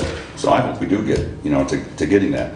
The other is that about 5 years ago, I interacted with Tim Parker, but as he was running at that time for sheriff, and that was later, into that next year, as he was, we talked about the jail itself. We did talk about the expansion or by putting a new jail up. That was at $70 million. The value there was not to be the greatest course to take because people didn't want a new jail. They didn't think it was purpose or the necessary purpose for it. But we did look at we did take a look at where the 911 building is. And where the 911 building is, we can take a placement over there on that lot, which can't remember the exact description, but you can put the Sheriff's Department location, which would maybe eliminate a few of the 911 individuals because the sheriff used to do 911. But we could expand about, I'm not even sure what it was, but we can take what we have for the Sheriff's Department now and we can expand it downward and we can get a lighter, lighter sentence individuals, but we can utilize a little bit more of the offices that's there. So that was an opportunity we looked at, I think 5 years ago, 6 years, whatever it was. But that was, just a possibility. I guess that's about all I can really, come across with it. I remember you guys were, it was very boggling. Oh, I do want to make just 2 more. FOIAs. The one that I handed out earlier, I understand a lot of time all these FOIAs go directly and come up to Mark. Now, in that direction, when I hand them over to the clerk then addresses and gives it to Mark, Mark can address it saying no or yes, and hand me back a sheet saying the reasons for that. The process is there. But he's the sole owner of that. And I would hope that you guys might find some sort of way of making a resolution of sort that allows 3 people to look at those things instead of being solely upon Mark, because then that down rules or downplays anybody's problems. The other was that we have a 3-minute mark that we also get a chance to speak. A lot of times Mark has favored people that have talked good about the county to be up here and has exceeded a lot more minutes. But which you're about to. You would have to bring that sort of subject. Well, I'm just saying, but in consideration to it, there are those. So I looked at it as being from the 3-minute to a 5-minute. That would be allowable, that some people can have the time, because we just don't have that moments. We sitting there listening to you guys, all these different things you guys talked about today. Some of us have got a moment we want to say something to it, and we can't think fast, but we had other things on our mind. But 3 minutes, we can't get it across. And I must admit, you guys have really made a great challenge for the rest of the public to see whether or not you guys are going to stand up to who you are and your oath. You've done a marvelous job. I enjoyed listening to you guys. And, you know, and Doug. Now Kathy, I have a little issue because, I don't see the opening thing issue, but, there's one more. The sheriff's department is allowed, or at least I should say, the judges, and Mark knows that, the judges are allowed to have each one a sheriff at each one of their doors. So there is another thing that we don't want to apply to, but there is the allowance that they're allowed to have. The judges can so order to have someone reside at their door at all times. But other than that, I hate that. I hope it never goes that far. Anyway, thank you for listening to me. So just so you know, I was watching the clock, Bob. You got 6 minutes, so I didn't cut you off. Oh, okay. Well, Gary, I watched it. We got 7. Okay. Thank you. I'm pretty lean ahead, you know that. Yes, you So, are. All right, thank you for those comments. Anyone else wish to address public comment? Do we have anybody on virtually that would want to participate? Well, I can't see the screen from here, can you? I can't see it from here either. Well, then mosey on over there and take a peek. There should be somebody waving or clicking on. I can't see if there's anybody else participating, so, I think they would be right there. yeah. The only ones that says they're on are David Holcomb and Scott Sharp, so. Yep, okay, thank you. Yeah, if we're gonna do a hybrid, we need to make sure we recognize this, so thank you for that. All right, so that brings us up to the last finale, additional business. Mr. Reiniger, I have none, sir. Mr. Benzing. Just a couple of things. Have we heard anything, or have you heard anything? I know I have not, from Toby from Community Action Agency in regards to their board. It's funny you should ask. I did hear something. Okay. On the Region 2, is it the Region 2 meeting? Well, there's Region 2 area and AD I know, Community Action no, Agency. yeah, but KZ from Lenawee County also serves on Community Action Agency Board, and she's on the Region 2 Area Agency on Aging Board, and she told me that she thought that they had approved my appointment, but I don't know about her, so. Yeah, well, I was just curious if you had heard anything. I have not. I was going to reach out to Toby because that meeting is coming up. I would encourage you to reach out to her, because I thought about the same thing this morning before I came in, and But that was the committee that approved that, that still has to go, my understanding is that still has to go To my their last full email board. from Toby, that it has to go back to the full board. Right. For that appointment. Yep. And that's because I figured it was a cycle, but it would also be, even as being there as not a participating member of the board, if those appointments were being recommended to attend that meeting, because I know that's coming up. The other thing that I had is that if you have not received word of it, AAA, yes, a competitor, they do a traffic safety grant every year for local units of government and fire departments. It's up to $15,000, and it's relatively specific. I know my fire department applied for it last year and did not receive one, but it can be used for extrication equipment, so jaws, cribbing and strut kits, heavy lift bags, radar speed trailers, and signs. So if you have a village that might have some speed concerns, or a township that might have some speed concerns, they could apply for one of those self-monitoring that it flashes and shows the speed on. That would be acceptable on the grant. And it is up to a maximum of $15,000, and it's tied to collaborative fundraising efforts that support the purchase of equipment listed in the grant application. So in the case of my fire department, we have pancake breakfast, we have a hog roast, we do other fundraisers. So that's how we would support that. So if anyone would like the information on that grant, I will forward it along to you, Commissioner Ingalls. Will you send that out? Will you send that out to the, like the Fire Chiefs Association, the Ambulance Association? They generally get it directly, Commissioner. So, but I just wanted to, so you could share it with your townships and your villages and cities. So, because sometimes it goes to the fire department, but they're not aware of it, and then they can kind of work together on those things. Hey, if you don't mind, send that out to all of Yeah, I will get that out to everyone. And Thank you. That's everything I had. Thank you. Commissioner Engel, any additional business? Not at this time. Commissioner Smith?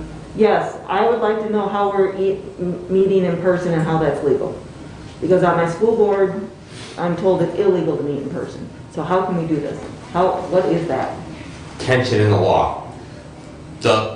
We are all county employees, so we are not prohibited from meeting. The tension is created because of admission of the public, because the public is prohibited or at least limited in the size, and the Open Meetings Act prohibits us from limiting the attendance. So many public bodies have basically rationalized that they may meet because they are all employees of that unit, and they feel that the Opens Meeting Act, which is actually a law and not an order, an administrative order from some agency, which that's what the Department of Health and Human Services order is. It's an administrative rule enabled by statute, but they are taking the view that the Open Meeting Act supersedes that we cannot limit attendance.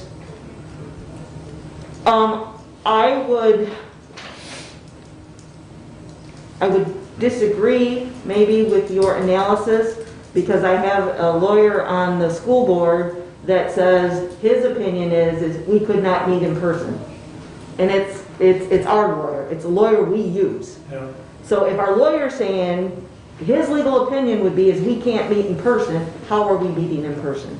Because I don't like getting played by the public for voting not to meet in person if that's the legal rule.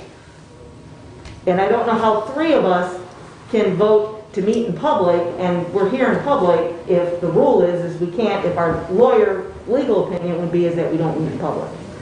Now, again, I don't mind personally meeting in public. I don't like the tension between what the rule is, what we're supposed to do, and what we're actually doing. I don't like the public saying, we're, by wearing a mask that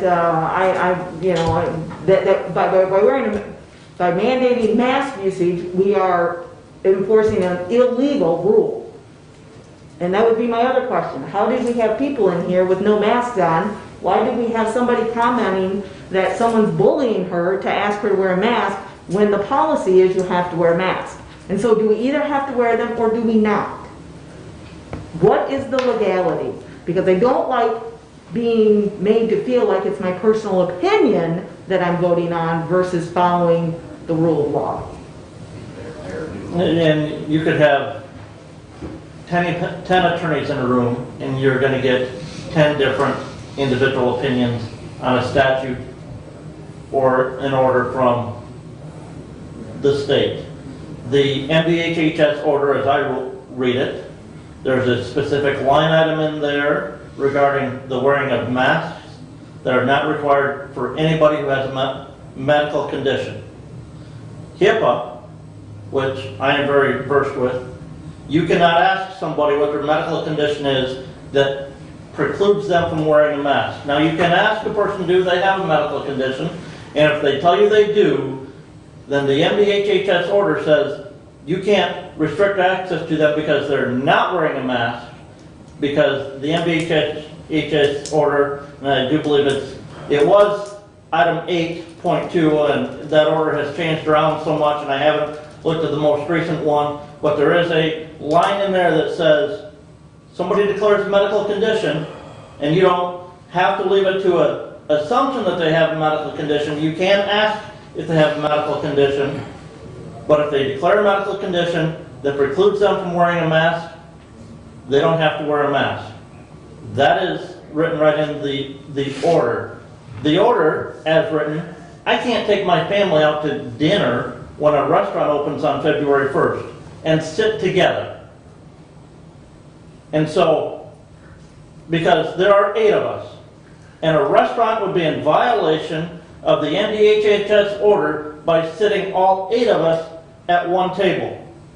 And so, we have to expose ourselves to more people by sitting at multiple tables as opposed to potentially we would be at one. The Open Meetings Act says public bodies can participate in meetings remotely, can do them remotely and in person, or combination, or hybrid of whatsoever. The public can participate remotely. As I view it, they can be here. Any of us can participate remotely in a virtual setting or in person. Because the MDHS order, it limits gatherings, but it does not, nowhere in that does it say that public bodies cannot meet in person, as I have read that order. Our lawyer would disagree with you. There are townships that are not meeting virtually. I think Pittsburgh is one. All but one of my townships are meeting in person. There are, Yeah. and one of my townships met this month virtually because at the time of the township meeting, they had a member of the township board who was in a quarantine situation, so couldn't be at that meeting in person, so they ended up moving that meeting to a virtual setting. In my district, the city of Hillsdale is meeting in person, and Hillsdale Township, last meeting that I attended, as did Brad, was in person. And the previous month, they were virtual. Virtual, yes. Of my 6 jurisdictions, 2 are meeting in person. The 2 cities are amazed that they're meeting virtually. They're amazed we're meeting in person. So again, we are being held accountable. We're going to be sued by violating the law. Why are we not worried about being sued on this one? But that's where I'm at. And as for the masks, with the lady who was asked to wear a mask and she thinks that she's being bullied because she was asked to wear a mask, if our screener asked the question, do you have a issue, and if she said no, she should have had a mask on. And we should have backed up the screener to that effect. Much like my choosing to wear a mask here should not be indicative of a character flaw of mine, which is what I'm hearing. And I don't care for it, so.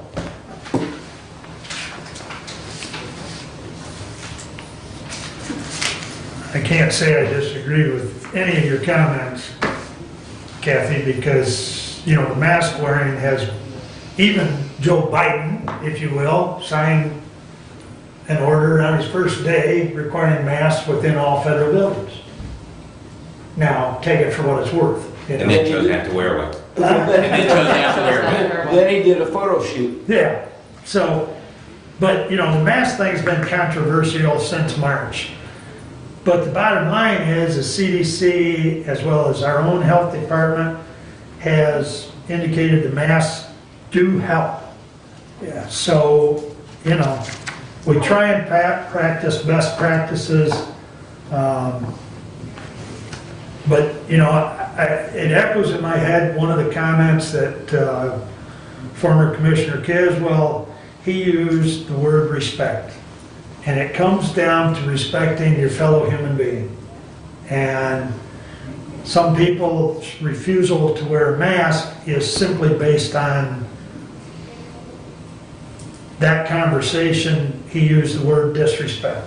So I guess that's all I'm going to say on that. I guess I will say that the employees, the elected, all county employees and elected and department heads and so on had the opportunity to participate in a Survey Monkey. And the questions, and I can certainly dig it up and send it out to any and all of you. It was done, I don't know, probably a couple months ago. I don't remember, Stephanie, do you? But David mentioned that. But the whole aim around that was, do they feel the commissioners were doing enough to protect them in their workplace? What their thoughts were on the screeners, you know, and there was a whole list of questions. I'll try and dig it up and send it out to you for just your own reading enjoyment. But, you know, it was just one way that we were looking to find out if we were doing enough for our employees. So, jail construction was mentioned at some point, or the Sheriff's Office jail modification, yes. right. So I spoke with Jason Stuyvesant, Lieutenant Stuyvesant last week. He still hasn't heard back from Falk Construction. They were supposed to bring back to us basically about 3 ideas. Everything from just doing that south wall that is deteriorating, that cantilever ledge that has rotted, which is metal, but even metal rots over time, rusts out. Just doing the bare minimum to doing more, to doing steel all the way around the building, about halfway up, several new windows. So there was everything from bare minimum to a little more to not only correct the damage, but to make the building look a little more aesthetic and maybe a little more 21st century. So as soon as we get those ideas back in front, probably what I'll have Falk do is come on standing order and present all the information. And then we'll have to discuss where we go from there. But that's kind of the latest update on that. So that's all I have. Nothing further.